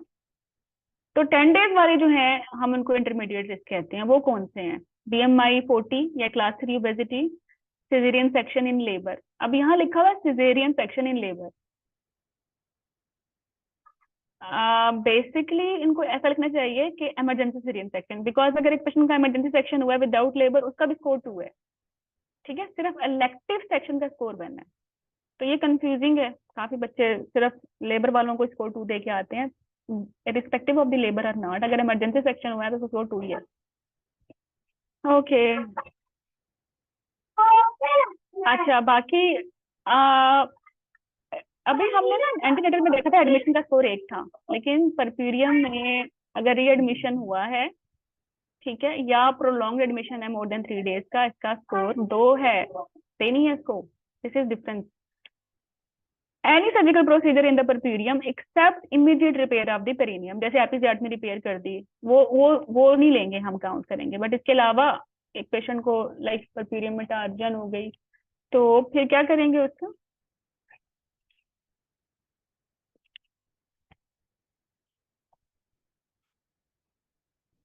तो फिर क्या करेंगे उसका?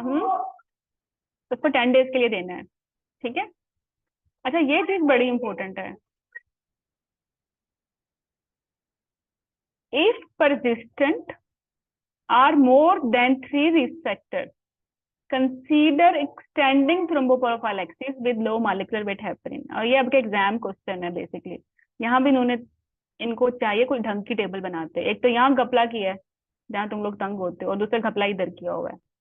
ठीक है, तो I will clear it with question, but anyway अब यहाँ तो लिखा हुआ 10 डेज के लिए दे दो। और एक पेशेंट जो कि एडमिट ही है, वूंड खराब हो गया उसका, वूंड वाले तो 2-2 महीने एडमिट रहते हैं, सेकेंडरी इन्फेक्शन और पता नहीं क्या कुछ रेंज चलती रहती है। तो अब ये तो परसिस्टेंट रिस्क फैक्टर है उसका। ठीक है, तो उनमें क्या करते हैं, जैसे लेट्स अज्यूम एक पेशेंट ओबीज है, मोर देन 30 है उसका वेट, पैरा 4 है, शी स्मोकर। ठीक है, इसका स्कोर 3 आ गया, इसको आपने कितना देना है 10 डेज के लिए। बट अगर इसी पेशेंट को ग्रॉस वेरिकोज वेन्स है, फिर तो स्कोर मोर देन 3 है, फिर 10 डेज के लिए देना नहीं, फिर इसको एक्सटेंड करना है। कितना एक्सटेंड कर देंगे? या तो 6 वीक्स या फिर MDD विल डिसाइड। ठीक है, नाउ क्लियर?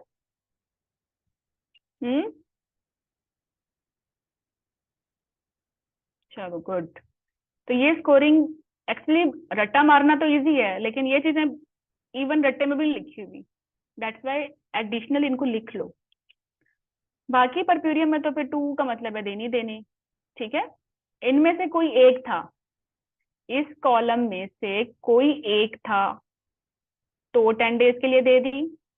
इस कॉलम में से कोई तीन है, सॉरी तो बड़ी गंदी मैंने बनाई है, इस कॉलम में से कोई एक, तीन नहीं टू टू है, तो उसको भी 10 डेज के लिए देनी है। तो इसमें से अगर एक है और इस कॉलम में से सब मिलके टू बन जाते हैं, तो फिर आपने 10 डेज के लिए देनी है। और अगर 3 और मोर बनते हैं तो फिर ज्यादा देर के लिए देनी है। बट अगर 1 बनता है, 1 वालों को बस early mobilisation, avoidance of dehydration ही करानी है। ठीक है, तो I will give you some assignment. आपने वो इसी सिनेरियो, इसी को पढ़ पढ़ के बनानी है, स्कोरिंग करनी है। बस स्कोरिंग कर लेना, क्योंकि once you will score you will automatically understand कि ये तो लाइक 10 डेज वाली है, ये 6 वीक्स वाली है, ये तो कुछ भी नहीं करना है, इसको बस early mobilisation and avoidance of dehydration करनी है। बेसिकली स्कोरिंग इज मुसीबत। ओके, एनबी एनबी एक्चुअली ये फार्मास्यूटिकल टर्म है, वैसे मुझे खुद भी नहीं पता, मैं तो वही देखती हूँ फार फार्मास्यूटिकल टर्म्स के साथ एनबी एनबी, आप ही बताना फिर। ओके, अच्छा फिर ये बड़ी मजे की टेबल है, इससे आपकी जिंदगी और आसान हो जाएगी।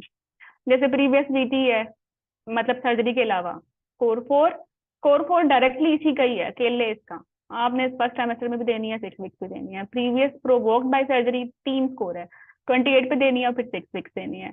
नॉन हाई रिस्क थ्रोम्बोफिलिया जैसे protein C S, homozygous factor 5 Leiden, इनको 3 स्कोर है ना, तो मतलब 28 से देनी है और टिल 6 वीक्स। मेडिकल कोमॉर्बिडिटीज हैं जैसे कैंसर, हार्ट फेलियर और ये सब चीजें, इनका 3 स्कोर है, इनको 28 पे देनी है और फिर 6 वीक्स। लेकिन यहाँ थोड़ा रुक जाओ, यहाँ इन्होंने, अगर एक पेशेंट हमारे पास प्रेगनेंसी में आए एंटीनेटल टाइम पे और उसको थी एक्टिव एसएलई, इसका मतलब है 28 पे दी, और चौंके 28 पे दी, तो इसका मतलब है 6 वीक्स भी दी। यही मतलब है ना, यही मतलब है ना, क्या ख्याल है?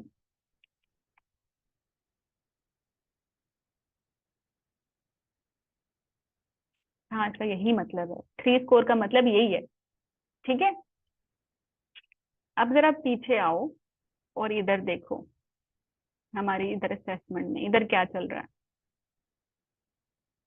इधर चल रहा है पोस्ट नेटल असेसमेंट, और ये अगेन एक्टिव एसएलई वाली आ रही है, इसको तो हम 10 डेज दे रहे हैं। तो फिर ये, फिर क्या होगी ना गड़बड़। बेसिकली ये एक्चुअली आई हमारे पास पोस्टनेटल है, हमारे पास प्रेगनेंसी में नहीं आई, या इसको एसएलई एक्टिव आफ्टर डिलीवरी हुआ है, तो वो 10 डेज है। बट अगर यही पेशेंट, इसको एक्टिव एसएलई प्रेगनेंसी में हुआ था एट 28 वीक्स, तो इसको 28 पे भी देनी है, और चूंकि 28 पे दी है तो रूल यही है कि फिर 6 वीक्स पे भी देनी है। चेंज होगी है ना चीज? Are you able to register it? Good thing. अब यहाँ इन्होंने लिखा होगा sickle cell disease. Sickle cell disease अगर प्रेगनेंसी में आएगी तो 28 पे देनी है, और चूंकि 28 पे दी है तो फिर 6 वीक्स भी देनी है। बट अगर सिकल सेल डिजीज आई पोस्टनेटल है, तब 10 डेज है। चलो, ओके, सो स्कोरिंग हो गई है, इसका मतलब है आधा काम हमारा हो गया है, मतलब 50% क्वेश्चन आप कर लोगे एग्जाम में अगर ये कर लिया। ठीक है, बाकी pre eclampsia score 1, IVF 1, multiple pregnancy 1, caesarean section in labour 2, elective section 1, तो इसका मतलब है इमरजेंसी सेक्शन का तो 1 नहीं हुआ, उसका तो 2 हुआ, इन लेबर और without labour. Mid cavity rotational forceps का 1 है, और अगर लो कैविटी होगा तो कोई स्कोर नहीं है। प्रोलॉन्ग लेबर अगर 24 आवर से ज्यादा है तो है, वरना नहीं है। PPH 1 लीटर से ज्यादा हुआ है तो है, वरना नहीं है। प्रीटर्म बर्थ 37+0 से पहले हुई है तो 1, वरना नहीं है। स्टिल बर्थ अगर हुई है तो स्कोर सिर्फ 1 है। ठीक है। BMI 30 है तो 1 है, 40 है तो 2 है। ये चीजें आपने याद करनी है। Any procedure in pregnancy or puerperium except immediate repair of the perineum, appendicectomy, postpartum sterilisation, इन सबका स्कोर 3 है। अब मुझे ये बताओ कि अगर एक पेशेंट की प्रेगनेंसी में अपेंडिसेक्टमी हुई, स्कोर 3 वालों का क्या हमने डिसाइड किया होगा, क्या करना चाहिए, कितने दिन के लिए देंगे? 3 वालों को 28 से देते हैं। अगर इसकी परप्यूरियम में अपेंडिसेक्टमी हुई है तब स्कोर 3 वालों को हम 10 डेज के लिए देते हैं, और मोर देन 3 वालों को 6 वीक्स और मोर के लिए देते हैं। ठीक है। हाइपर एमेसिस ग्रेविडारम 3 स्कोर है। अच्छा, आपने महसूस किया उन्होंने कलर चेंज किया हुआ है? ठीक है, 3 वालों का, यहाँ जो 3 3 3 3, यहाँ भी ये 3 3 3, तो बड़े ध्यान से उन्होंने टेबल बनाई हुई है। सिस्टमिक इन्फेक्शन का स्कोर 1 है, जैसे यूटीआई हो गया, पायोनेफ्राइटिस हो गया। इमोबिलिटी है, डिहाइड्रेशन है, स्कोर 1 है। ओएचएसएस का फर्स्ट सेमेस्टर में स्कोर 4 है, उसके बाद ये सेटल्ड हो जाता है और स्कोर भी चला जाता है। ठीक है। हाउ मच डोज, अभी हमने कहा हाउ मच स्कोर, अब हम करते हैं हाउ मच डोज। अच्छा, ट्रांजिट रिस्पेक्टर्स आपने देखे? ट्रांजिट रिस्पेक्टर्स में डिहाइड्रेशन, हाइपरेमेसिस ग्रेविडारम, करंट सिस्टमिक इन्फेक्शन और लॉन्ग डिस्टेंस ट्रेवल है। तो इससे मुराद पता है क्या है कि इनका स्कोर तब तक ही रहेगा जब तक ये मसला है। मतलब जब तक डिहाइड्रेटेड है तब तक स्कोर है, हाइड्रेशन ठीक हो गई तो फिर हमारा स्कोर भी चला गया। ठीक है। मतलब लेट्स अज्यूम एक पेशेंट है जिसको, जो ट्विन प्रेगनेंसी के साथ, जो कि उसने आईवीएफ से कंसीव किया है और वो ट्रैवल कर रही है और ट्रैवल 4 आवर्स से ज्यादा का, ये तो स्कोर 3 बन गया। 3 स्कोर वालों को तो देनी है आपने थ्रोम्बोप्रोफाइलैक्सिस, आप दे दोगे।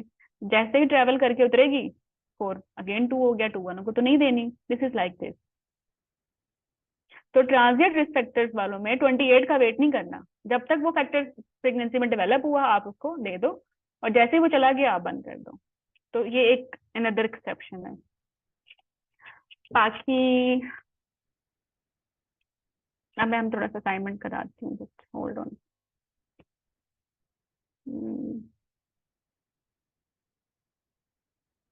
कॉपी पेंसिल निकालो उसमें।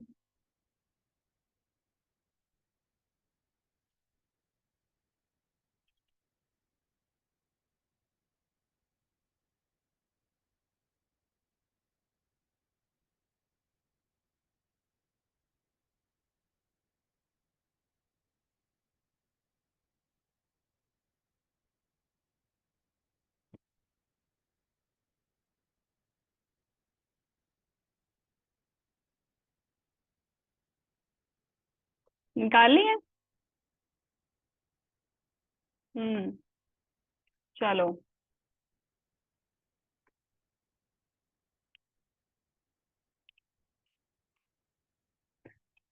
हाँ जी।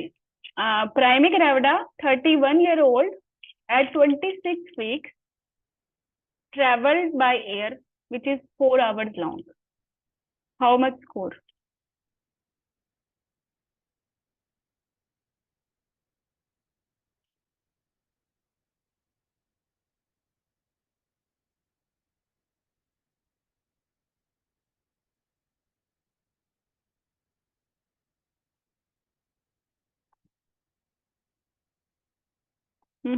Take time. अब तुम जल्दी जल्दी अपनी गाइडलाइन खोल के रटे मार, अभी तो मैंने याद कराई थी इतना तो। वैसे मेरी मेरी मेमोरी भी इतनी अच्छी नहीं है। चलो, बूटी लगाते हैं।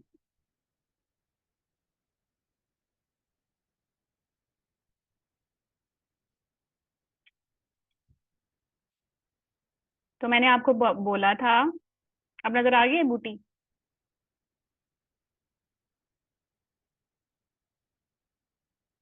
हम्म।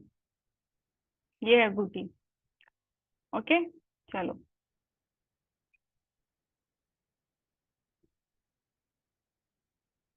बस आप लिखते रहो ये। लिख लिया? प्राइमिक रेवडा 31-year-old 26 weeks flight flying for 4 hours।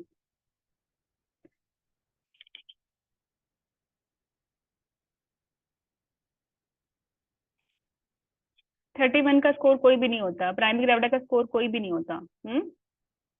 और 4 आवर का एक स्कोर है, तो क्या करना है इसका? Tell me. कुछ भी नहीं करना, मोबिलाइजेशन, हाइड्रेशन, दैट्स इट। अच्छा, अब मुझे ये बताओ कि 26 year old primary gravida 14 weeks पे, और प्रीवियस उसको डीवीटी हुआ था while she was operating for hernia. How much score?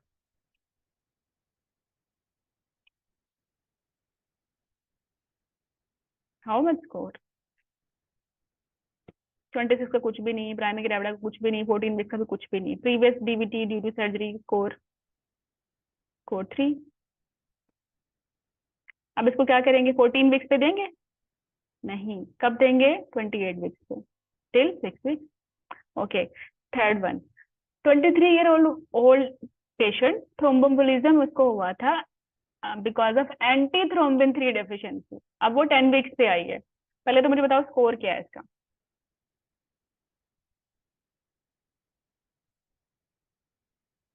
Anti thrombin 3 deficiency का अपना ही स्कोर 4 है, ठीक है।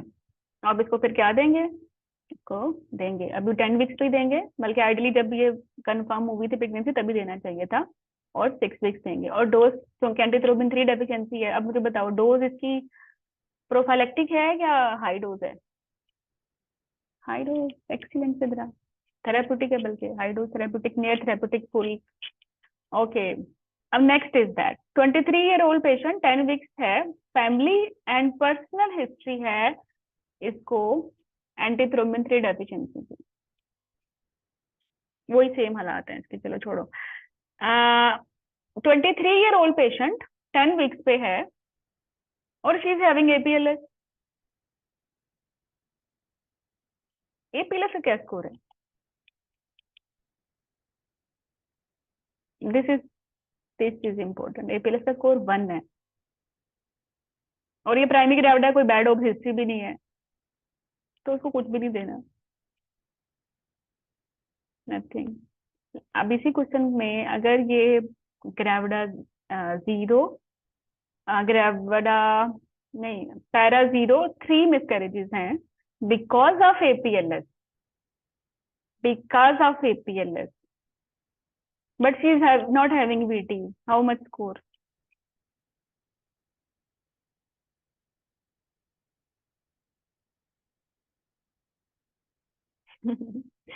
इसका स्कोर फिर भी कुछ नहीं है सच में।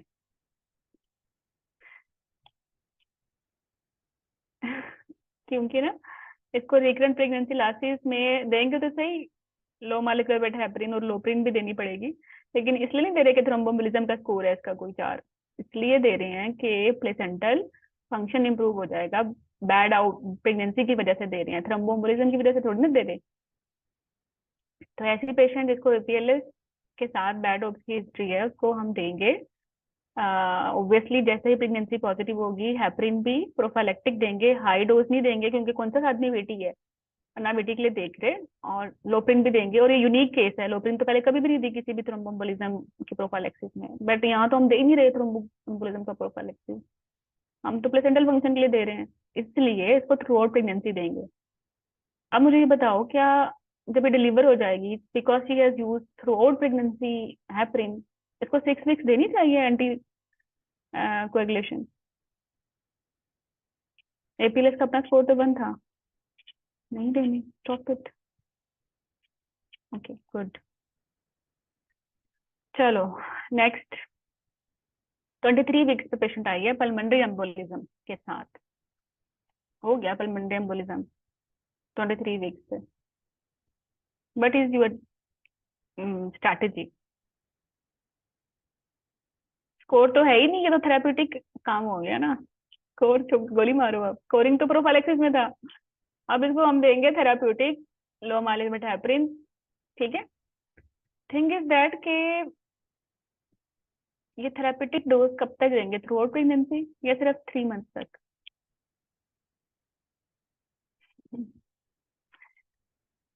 सिर्फ 3 मंथ, उसके बाद स्विच कर देंगे प्रोफाइलेक्टिक पे, देंगे पूरी प्रेगनेंसी में लेकिन डोज चेंज करेंगे। क्योंकि कोई अक्यूट इवेंट होता है ना, तो 3 मंथ तक थेरेपेटिक डोज देने के बाद फिर उसको टेपर ऑफ करना है प्रोफिलैक्टिक डोज पे। अच्छा, अब मुझे ये बताओ कि एक पेशेंट को स्ट्रोक हो गया प्रेगनेंसी में, तो स्ट्रोक होता है दिमाग में, लाइक कोई क्लॉट जम गया है ना, तो उसके लिए आप क्या कराओगे, एमआरआई या CT scan?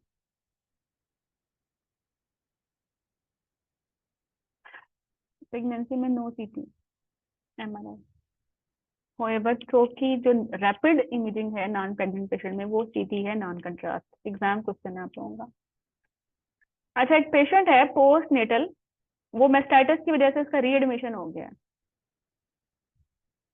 Readmission in puerperium, how much score? Readmission का स्कोर परप्यूरियम में हाउ मच? नजर आ रहा है ये?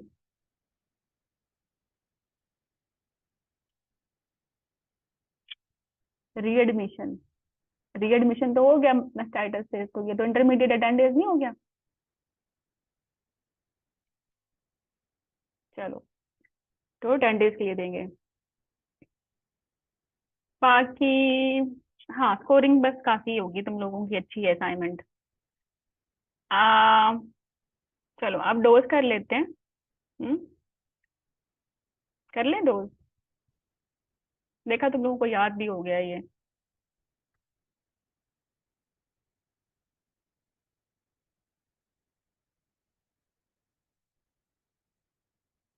स्कोर 2 होता है पोस्टपार्टम। नहीं, मेस्टाइटिस का कोई स्कोर नहीं है, मेस्टाइटिस से एडमिशन हो गया है उसका, एडमिशन का स्कोर है 2, या 10 days prophylaxis in puerperium. Okay, so how much dose? अभी तो हमने सोचा था स्कोरिंग करना, 50% एग्जाम क्वेश्चन यहाँ से आने वाले हैं और 50% आने वाले हैं देनी कितनी है। चलो अभी थोड़ा सा रिवाइज कर लो। वेरी हाई रिस्क केसेस हमने अभी देखा है कि जो लॉन्ग टर्म ओरल एंटीकोगुलेशन पे होती हैं, इसके अलावा antithrombin 3 deficiency, even if it is asymptomatic या सिम्टोमेटिक एपीएलएस। ठीक है, इन सब में हाई डोज देनी है, प्रेगनेंसी में भी देनी है, 6 वीक्स भी देनी है। ठीक है, और बाद में 6 वीक्स के बाद फिर ओरल पे भी आ जाना है। अच्छा, इसमें ये जरूरी नहीं है कि पूरा 6 वीक्स वो हेपरिन ले, आप इसको डे 7 पे स्विच भी कर सकते हो वारफरिन के साथ, तो it's up to haematologist. But ये बहुत ही हाई रिस्क पेशेंट होते हैं, you should discuss with specialist जो कि इन चीज़ों को मैनेज करते हैं। हाई रिस्क में एनी प्रीवियस बीटी, बट वो कोई प्रोवोक्ड ना हो, like because of major surgery, तो उनको 28 में कंसिडर करेंगे और रिकमेंडेड है 6 वीक्स। इंटरमीडिएट वाले कौन से होते हैं? इंटरमीडिएट वाले एसिम्टोमेटिक हाई रिस्क थ्रोम्बोफिलिया, जैसे homozygous factor 5, compound heterozygote protein C as single previous VT because of major surgery. ठीक है, इसके बाद family history of other risk factors, जो कि हमने भी डिटेल में देखे हैं। इसमें क्या करना है, 28 से स्टार्ट करेंगे और 6 वीक्स पोस्टनेटल देंगे। ठीक है, और नॉर्मल डोज देंगे। लो रिस्क वाले कौन से हैं? प्रोथ्रोम्बिन जीन म्यूटेशन और फैक्टर 5 वाले। मैंने इनको बोला था ना आपको कि इनको आपने रिस्क फैक्टर समझना है, स्कोर एक ही है इनका। 10 डेज तब देंगे जब अदर स्कोर आ जाएगा, क्योंकि दूसरा आएगा तो फिर तो स्कोर 2 बन गया, इसलिए 10 डेज है। ठीक है, और 6 वीक्स कब देना है? दे आर वेरी एक्सेप्शनल ना, या तो एक स्कोर है या फिर धड़ा धड़ से 6 हफ्ते अगर फैमिली हिस्ट्री पॉजिटिव है। ठीक है, तो no see why we are checking antithrombin 3 deficiency. देखो प्रेगनेंसी में 50% इसका है एसोसिएशन। ठीक है, इसलिए हाई डोज है। ये टेबल इतनी इंपॉर्टेंट नहीं है, बट ये टेबल बहुत इंपॉर्टेंट है। ये ये डोजेज हैं थ्रोम्बोप्रोफाइलैक्टिक डोजेज, एंटीनेटल या पोस्टनेटल। अगर आपने पेशेंट को देना है, लेट्स सपोज कोड 3 आ गया या 2 आ गया, देना तो है, तो देनी कितनी है? पहले तो ये देखो कि देनी कौन सी है, एनोक्सा देनी है, डेल्टा देनी है, या टिंजा देनी है। इनमें से कोई एक, ये तीनों की तीनों लो मॉलिक्यूलर वेट हेपरिन है। फिर ये लेट्स सपोज यू डिसाइडेड के एनोक्सा देनी है, फिर देखो कि किसको दे रहे हो, उसका वजन कितना है। उसका वजन अगर 50 kg से कम है तो 20 mg ओडी। अब ये ओडी चलती हैं यूजली जो प्रोफाइलेक्टिक होती हैं। ठीक है, but hard and fast rule नहीं है, we can divide the dose in two, मतलब 10 mg करके डिवाइड भी कर सकते हैं। तो इनॉक्सापेरिन को पहले कर लेते हैं। देखो तो यहाँ 50 से 90 हो गई, मतलब यहाँ 40 ऐड हो रहा है, इनोक्सा में 20 ऐड हो रहा है। है ना। यहाँ 20 से 40, 40 से 60, 60 से 80 टिल 170। 170 के बाद फिर हम आ जाते हैं 0.6 mg/kg डेली के हिसाब से। ठीक है। और अगर आपने हाई प्रोफाइलेक्टिक डोज देनी है, जैसे अभी एंटीथ्रोम्बिन में दे रहे थे 50-90 kg वेट वालों को, उनको फिर 40 mg BD में देना होता है। ठीक है।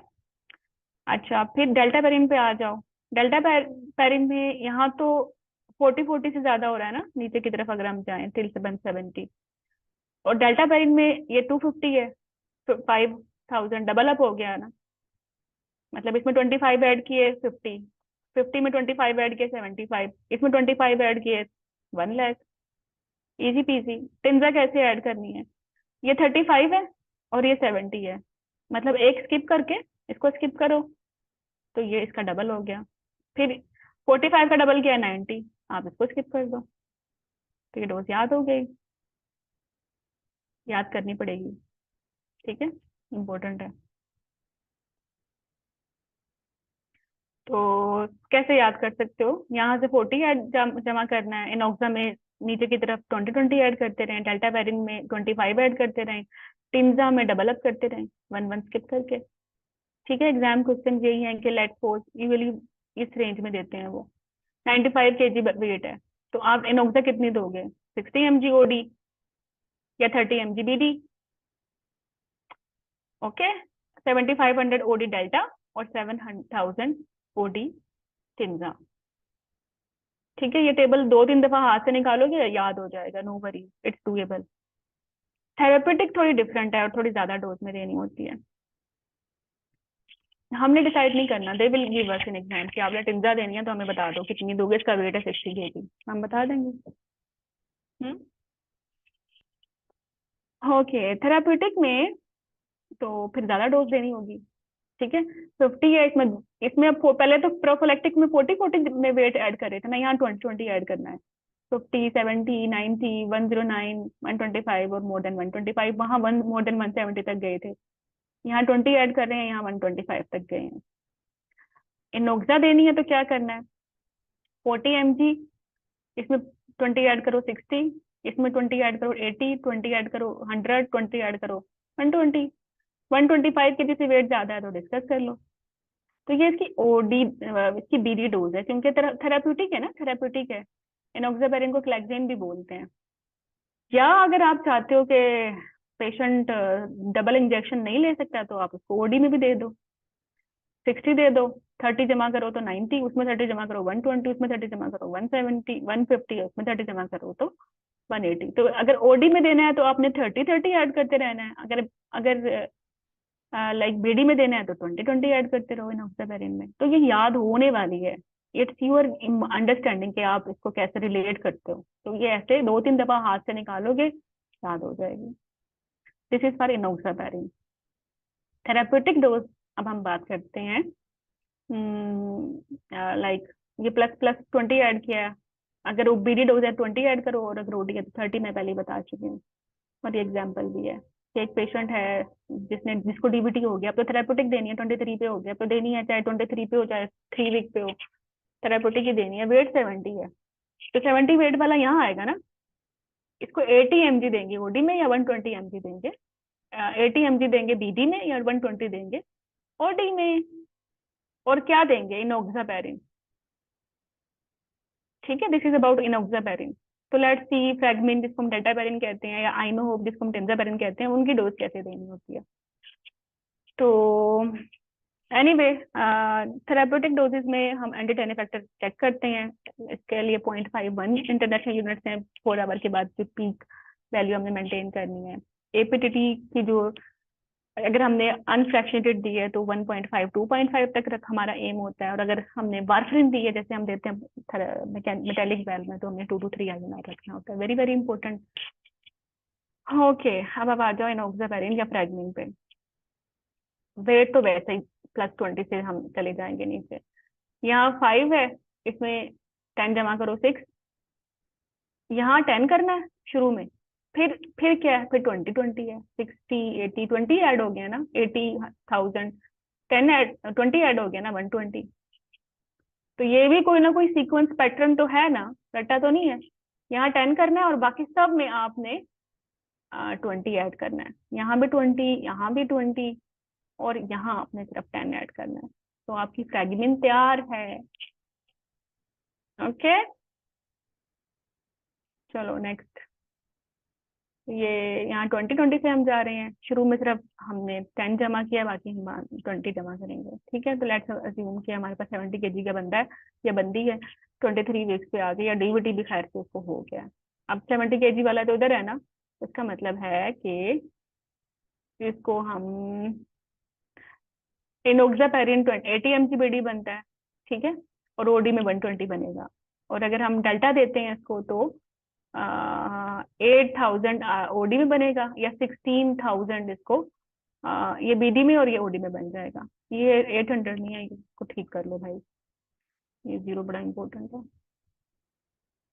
ठीक है, तो वही इस तरह आपने खुद से सिनेरियोस बना बना के रट्टा मार लेना। वैसे ये डुएबल है, मुझे पता है तुम लोग कर लोगे।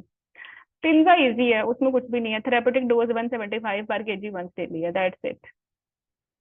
अगर किडनी खराब है तो डोज लो कर दो या अनफ्रैक्शनेटेड दे दो। ठीक है, ओके।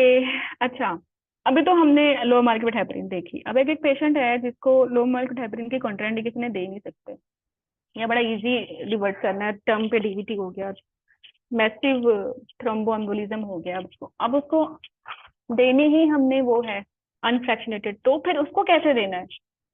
अनफ्रैक्शन की इंडिकेशन क्या थी? Thromboembolism at term, massive pulmonary embolism, ठीक है, या लाइक डिलीवरी के नजदीक हुआ है, आपने डिलीवरी कवर करनी है ताकि जल्दी से इसको रिवर्ट कर सको।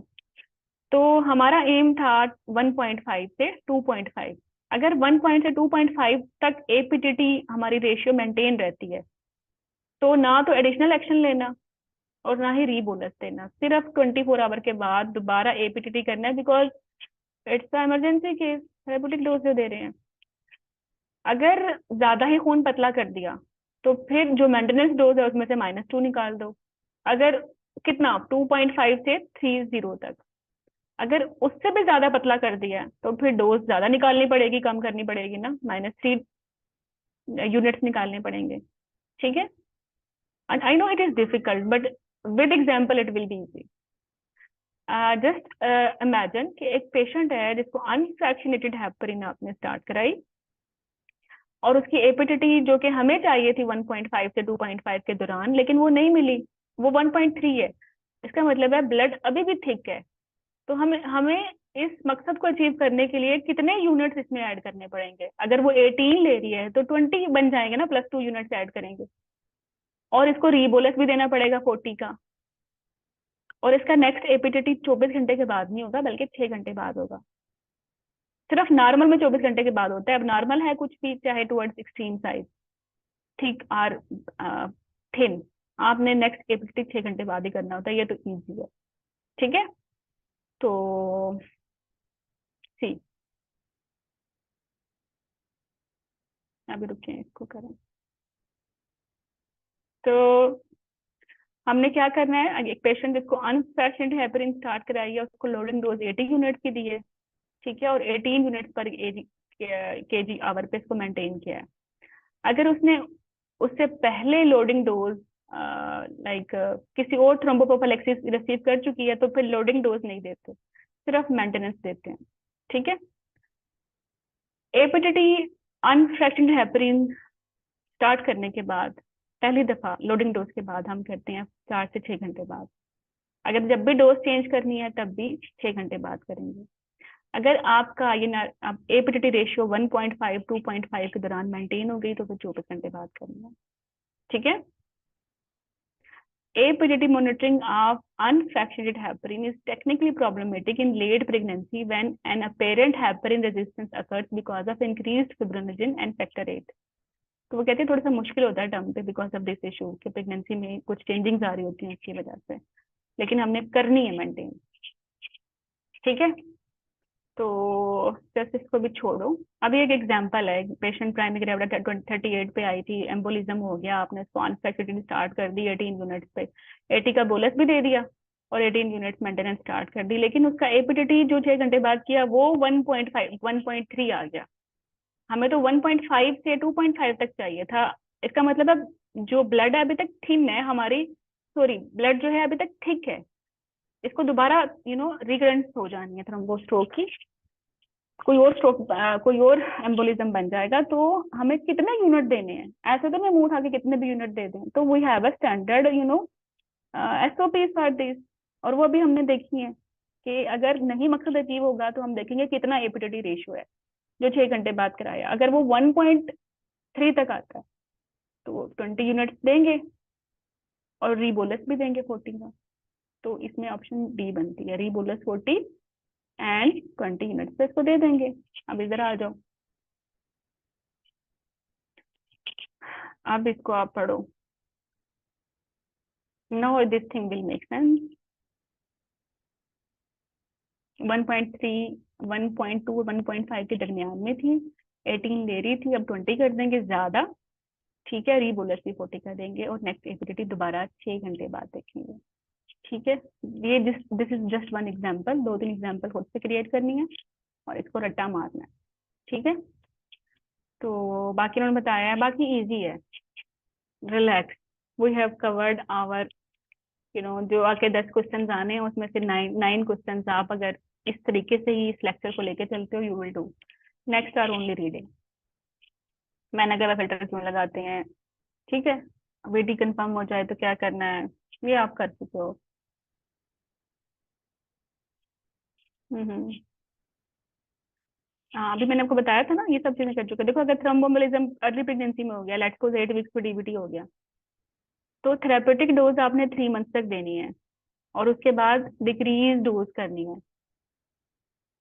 It's mean if a patient who got डीबीटी एट 8 वीक्स, उसको 3 मंथ तक थेराप्यूटिक हेपरिन चलेगी, ठीक है ना, प्रोबेबली वो शायद तब हो गई 12 वीक्स इसमें ऐड कर लो तो 22 वीक्स पे होगी, तो 22 वीक्स पे still she will take heparin, क्योंकि थ्रोम्बोम्बोलिज्म तो हुआ है ना प्रेगनेंसी में, लेकिन 3 मंथ थेराप्यूटिक डोज लेने के बाद स्विच कर देंगे प्रोफाइलेक्टिक पे, टिल टर्म लेगी और 6 वीक्स की लेगी।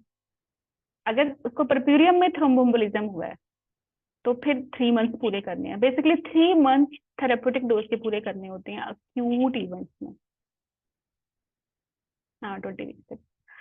अब अगर आप वो पढ़ोगे ना चीजें आपको ये समझ आएंगे, ये बहुत ईजी है, ये भी आप कर लीजिएगा। बस एग्जांपल्स हैं बहुत सारी, when to stop and when to start and when to switch. Third aspect, अगर एक पेशेंट प्रोफाइलेक्टिक ले रही है ना, ठीक है, तो आपने इलेक्टिव सेक्शन उसका करना है तो 12 घंटे पहले बंद कर दें।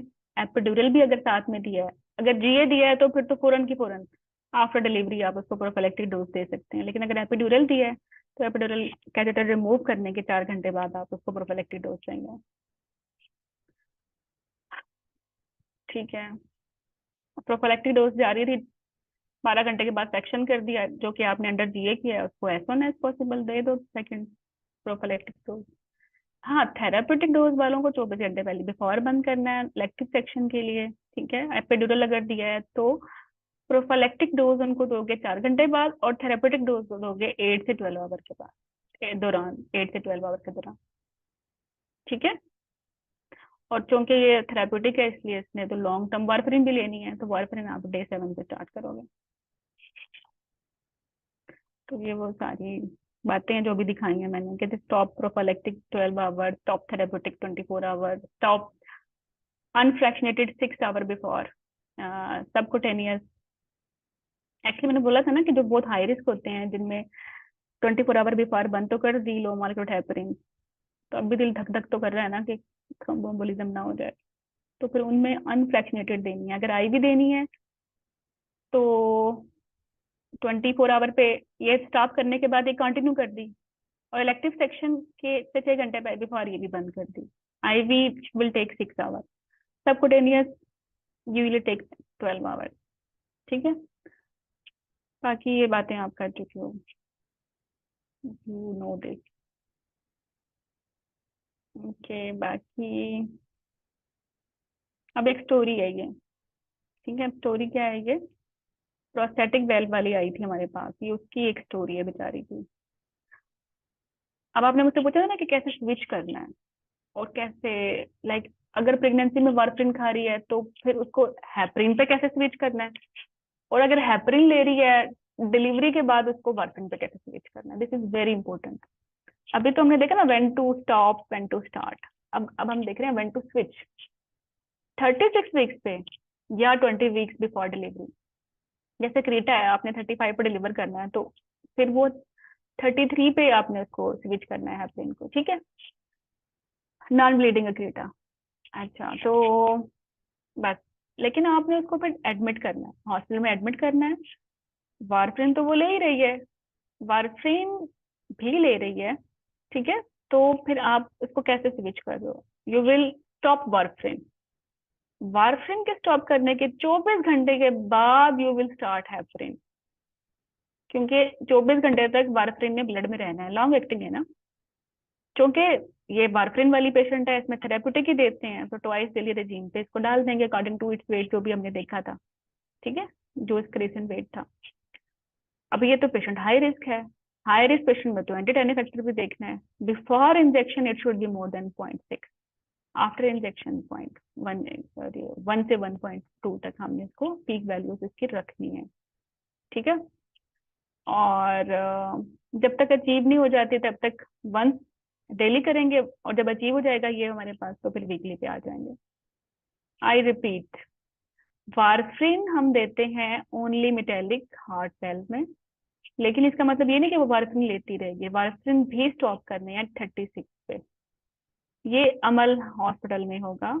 24 घंटे के बाद हम बंद करके वारफरिन को हेपरिन थेरेप्यूटिक डोज में स्टार्ट कर देंगे।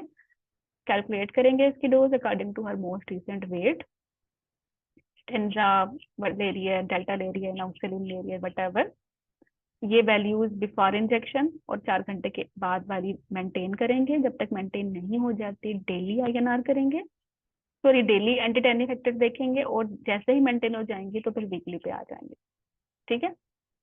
अच्छा, अब इस पेशेंट का प्लान सेक्शन है, लेट्स अज्यूम। तो ये थेरेपेटिक डोज है, इसलिए 24 घंटे पहले बंद कर देंगे। एम यही है कि सेक्शन हो भी जाए 24 से 30 घंटे में, लेकिन ये तो हाई रिस्क पेशेंट है, अब इसको छोड़ नहीं देना।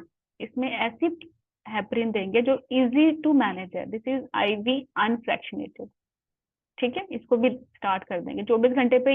हमने ये वाली बंद की है और ये 30 दूसरी स्टार्ट कर दी है। हम्म, और वो हम उसको 4 to 6 बिफोर फिर सेक्शन उसको बंद कर देंगे, बिकॉज ये बंद करने के बाद 4 से 6 घंटे ब्लड में रहेगी, इस दौरान थ्रोम्बोएम्बोलिज्म नहीं होगा, और फौरन ही सेक्शन कर देंगे तो ब्लीडिंग का रिस्क भी नहीं होगा। और फिर कोई सेक्शन कितने में हो जाता है, 15-20 मिनट में हो जाता है, फिर फौरन स्टार्ट कर देंगे अगर एपिडुरल नहीं दिया।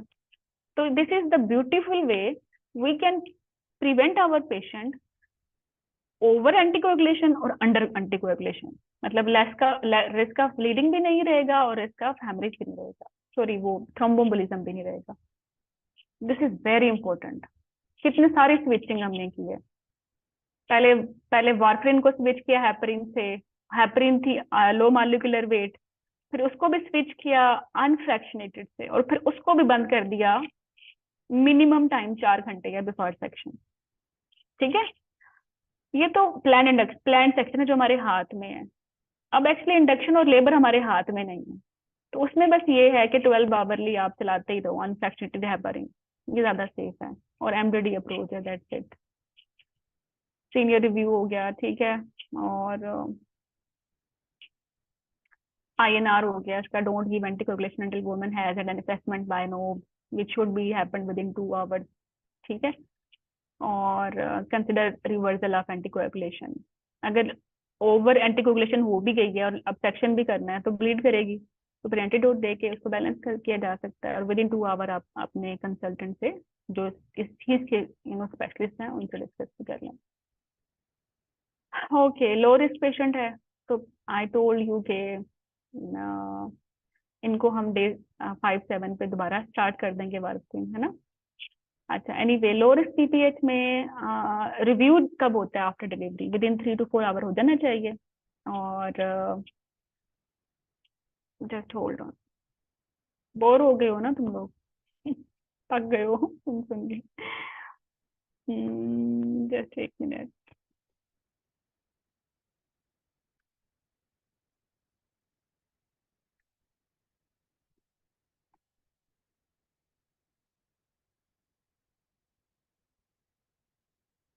एक्चुअली यहाँ थोड़ा सा गड़बड़ है। यहाँ ना लो रिस्क रीस्टार्ट कब करनी है। अब ऐसी पेशेंट वही मेटालिक वेल वाली की बात कर लो, चलो इसको रीस्टार्ट कब करना है। ठीक है, देखो प्रोफाइलेक्टिक डोज आपने रीस्टार्ट करनी है अगर एपिड्यूरल नहीं दिया एज सोन एज पॉसिबल। ठीक है, अगर एपिड्यूरल दिया है तो फिर 4 आवर के बाद, उसके रिमूव करने के बाद, यही हमने सोचा है ना। बट थेरेप्यूटिक आपने 8 से 12 आवर के दौरान देनी होती है, एग्जाम क्वेश्चन है ये। ठीक है, तो restart therapeutic not at 4 to 6, sorry ये भी ठीक ही कह रहे हैं, इन्होंने सिर्फ मेंशन नहीं किया कब करनी है। थेरेप्यूटिक लो मॉलिक्यूलर हेपरिन 8 से 12 घंटे के बाद स्टार्ट करते हैं। होएवर अनफ्रैक्शनेटेड हम स्टार्ट कर सकते हैं विद इन 4 to 6 आवर। ठीक है, बाकी जो हाई रिस्क हैं फॉर पीपीएच उनको थोड़ा डिले करेंगे स्टार्ट, ताकि ब्लीडिंग ना हो। और बैक टू वारफरिन डे 7 पे। एंटीडोट भी देख लो। emergency delivery is necessary while the patient is still on unfractionated heparin or low molecular heparin। Like एक पेशेंट है फिटल डिस्ट्रेस है, अब तो डिलीवरी इंडिकेटेड है, तो फिर अब अगर वेट नहीं कर सकते तो फिर एंटीडोट देंगे, और एंटीडोट हेपरिन की प्रोटामिन सल्फेट है। ठीक है, अगर ओरल एंटीकोएगुलेशन ले रही है जैसे कि वारफरिन ले रही है, फिर उसमें क्या करेंगे। तो हमारा INR फॉर डिलीवरी क्या होगा। डिलीवरी के लिए शुड बी लेस देन 2। वैसे तो हम 2 to 3 भी मेंटेन कर रहे थे, बट अब हम चाहते हैं कि थोड़ा सा डिलीवरी टाइम के दौरान ब्लीडिंग कम हो, तो we will keep it till 2, not more than 2 और स्लाइटली लेस देन 2। ओके, अगर हमारे पास टाइम ज्यादा है, लाइक अगर हम 4-5 घंटे वेट कर सकते हैं सेक्शन में, तो हम ओरल विटामिन के देके वारफरिन को रिवर्ट कर सकते हैं। बट अगर इमरजेंसी है, बस फिर SFPC देके इसको रिवर्ट करना है। ये जो वारफरिन यूजर्स होते हैं ना, इनमें जो बेहतर है वो ये कि इनका आप सेक्शन ही कर दें, क्योंकि आप इनको नॉर्मल डिलीवरी करोगे तो अभी तक वो जो वारफरिन है माँ के ब्लड में है और बच्चे के भी ब्लड में है और उसके दिमाग में भी है, तो ड्यूरिंग डिलीवरी बच्चे को तो इंट्रावेंट्रिकुलर हेमरेज हो जाएगा। वो तो उसको सेक्शन में भी कर सकता है ना, लेकिन सेक्शन थोड़ा सा सेफ है पर बेबी।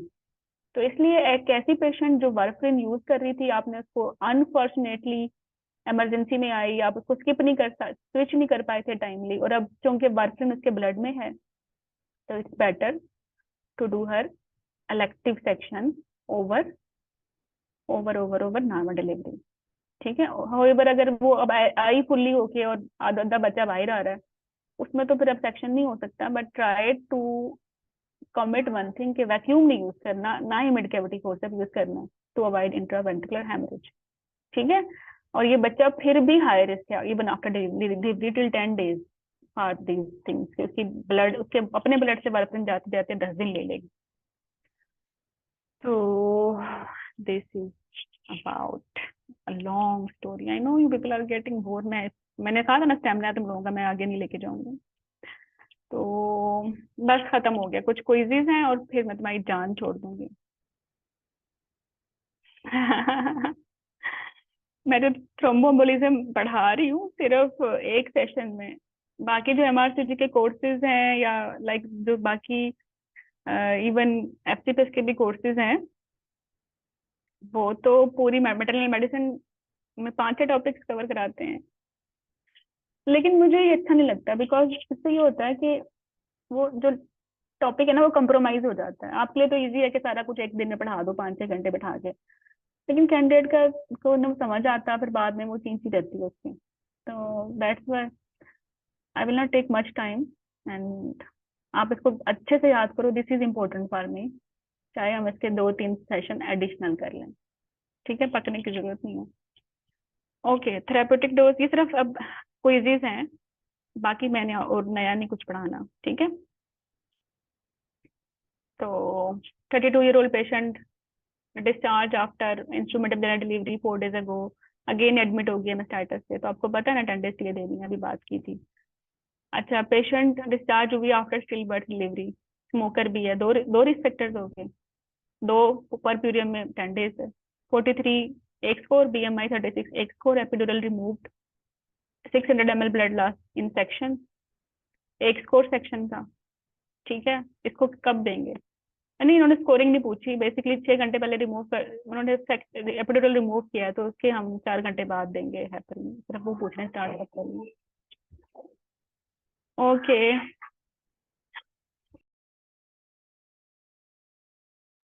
बाकी 30 year old patient, BMI 24.5 kg का बच्चा डिलीवर हुआ है, कॉम्प्लिकेटेड जेनरल डिलीवरी है, ग्रॉस वेरिकोज वेन्स है।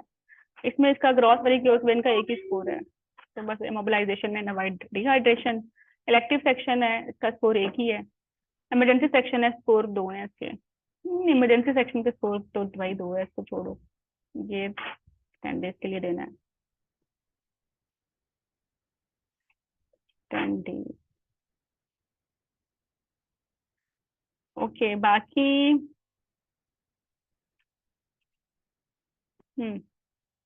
चलो, बाकी 36 ईयर, एक स्कोर BMI मोर देन 30, एक स्कोर 38 वीक्स पे, इलेक्टिव सेक्शन हो गया। मैं 3 स्कोर हो गए हैं ना अब इसके, तो 3 वालों को भी 10 दिन के लिए देते हैं, मोर देन 3 वालों को हम 6 वीक्स के लिए देंगे, ठीक है।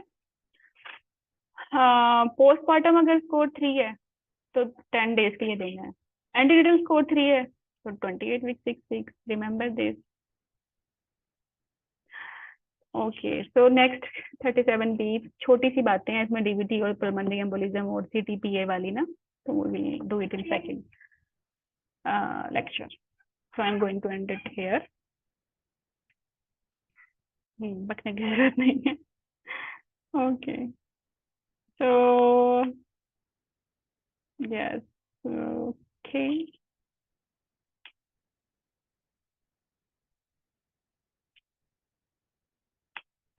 Any issue so far? हाँ, अगर ये तुम्हें DVT समझ आ गया तो फिर you can do anything. You people are very good.